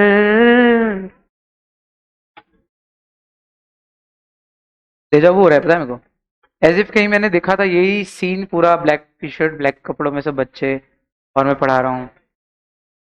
पता नहीं, सपने में हो सकता है। प्रेजेंटमेंट खत्म हो रहा है बिल्कुल। प्रेजेंटमेंट कब कंपलसरी नहीं है? आज 10 मिनट ज्यादा लग जाए चलेगा, 5 मिनट। मैं 6:45 से 15 मिनट फटाफट खा लूंगा। मुझे बताओ। नहीं नहीं, मेरी बात सुनो फटाफट, आज साथ, मेरी बात सुनो। कुछ गजब करना हो तो प्लीज साथ देना यार। मैं आईआरएफ भी करा दूंगा और एलएलपी भी करा, और अभी आके आपको इंपॉर्टेंट टॉपिक भी बता दूंगा क्या क्या आने वाले हैं।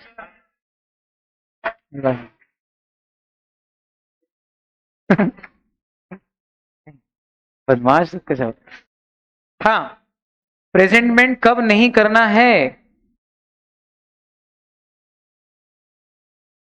अरे हाँ, प्रेजेंटमेंट कब नेसेसरी नहीं है? तो बोले इन केसेस में प्रेजेंटमेंट नेसेसरी नहीं। पहला, अगर मेकर ड्रॉई या एक्सेप्टर इंटेंशनली आपको प्रिवेंट कर रहा है। वही आई, मैंने कहा मैं आ रहा हूँ, बोले माता, बोले मैं आ रहा हूँ, बोले कोई मर गया, मैंने कहा मैं आ रहा हूँ, बोले आज वाइफ के यहाँ जाना है सब मायके, उसके मायके आने मेरे ससुराल। वो अगर आपको बार बार इंटेंशनली प्रिवेंट कर रहा है, आने ही नहीं दे रहा है, तो फिर रहने दे भाई, अपडेट निकल भी गई हो तो फिर भी मैं तो इसको डिसऑनर बाय नॉन एक्सेप्टेंस ही मानूंगा। पर तूने प्रेजेंट तो किया ही नहीं। बोले प्रेजेंटमेंट नेसेसरी नहीं है, जब तो मेरे को करने ही नहीं दे रहा है प्रेजेंटमेंट, तो मान के चलो कि मैंने तो प्रेजेंटमेंट कर दिया, नहीं भी करूँ तो कर दिया, नॉट नेसेसरी प्रेजेंटमेंट। अगला,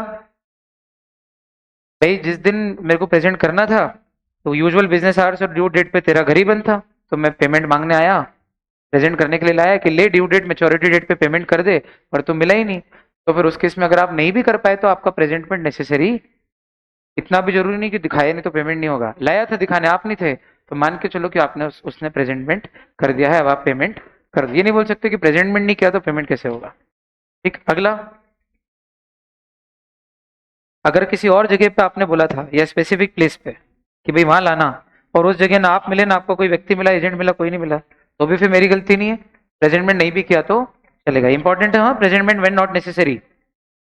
अगला, और अगर इंस्ट्रूमेंट पे कोई स्पेसिफिक प्लेस वगैरह नहीं लिखी है और मैंने बहुत ढूंढा इधर उधर कहीं भी नहीं मिला, तो मान के चलो कि presentment for acceptance is not necessary. ठीक है, अब तो मैं डायरेक्ट भी केस लगा सकता हूँ। कोर्ट बोलेगा आपने प्रेजेंट किया, बोले सर प्रेजेंट तो नहीं किया, उसने मना किया देने से एक्सेप्ट करने से, बोले नहीं, तो बोले फिर अब केस कैसे कर रहे हो? मैंने प्रूव कर दिया कि सर देखो ये परिस्थितियां थी, इनमें से कोई एक थी। बोले हाँ फिर तो कोई प्रेजेंटमेंट जरूरी नहीं, कर दो केस, कर दो डायरेक्ट कर दो केस। समझ में आया इसका इम्प्लीकेशन? इम्प्लीकेशन समझ में आया? कोर्ट की बातें हैं सारी। अगला, और ऐसी कौन कौन सी सिचुएशन है जहां प्रेजेंटमेंट नहीं भी करो तो भी चलेगा? जब ड्रॉई फिक्टिशियस पर्सन हो या माइनर हो।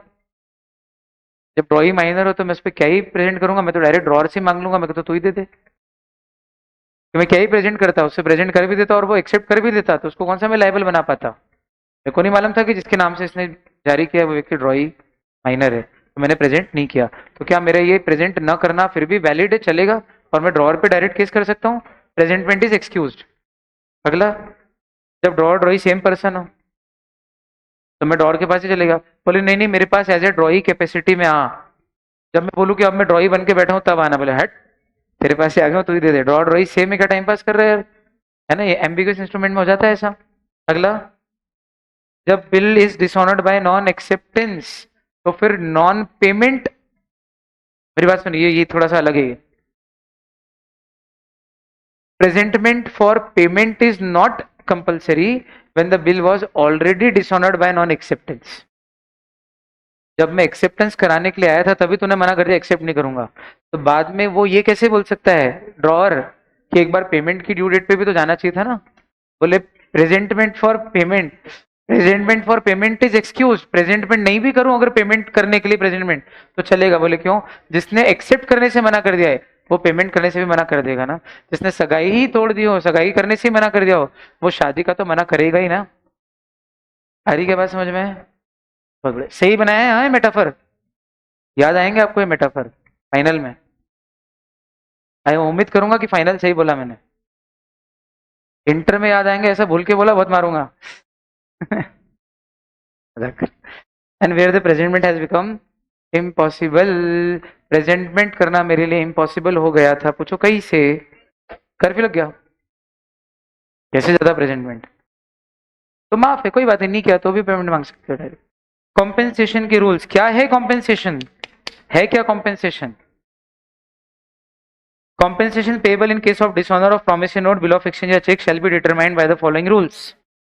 होल्डर को इस इंस्ट्रूमेंट के ऊपर अमाउंट मिलेगा जितना लिखा है along with expenses properly incurred in noting etc. noting charges amounting to 40।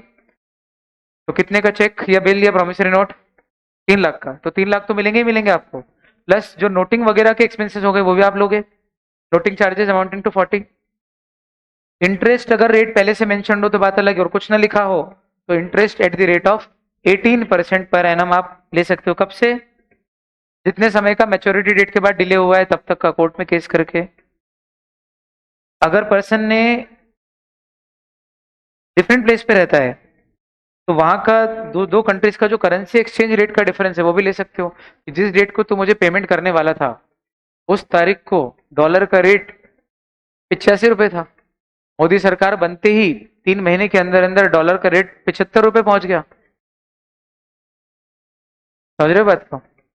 आप ये देख रहे हो कि इतना पॉजिटिव सोच रहा हूं मैं देश के बारे में। 85 रुपए 1 डॉलर खरीदते थे, आजकल 75 में ही खरीद लेते हैं।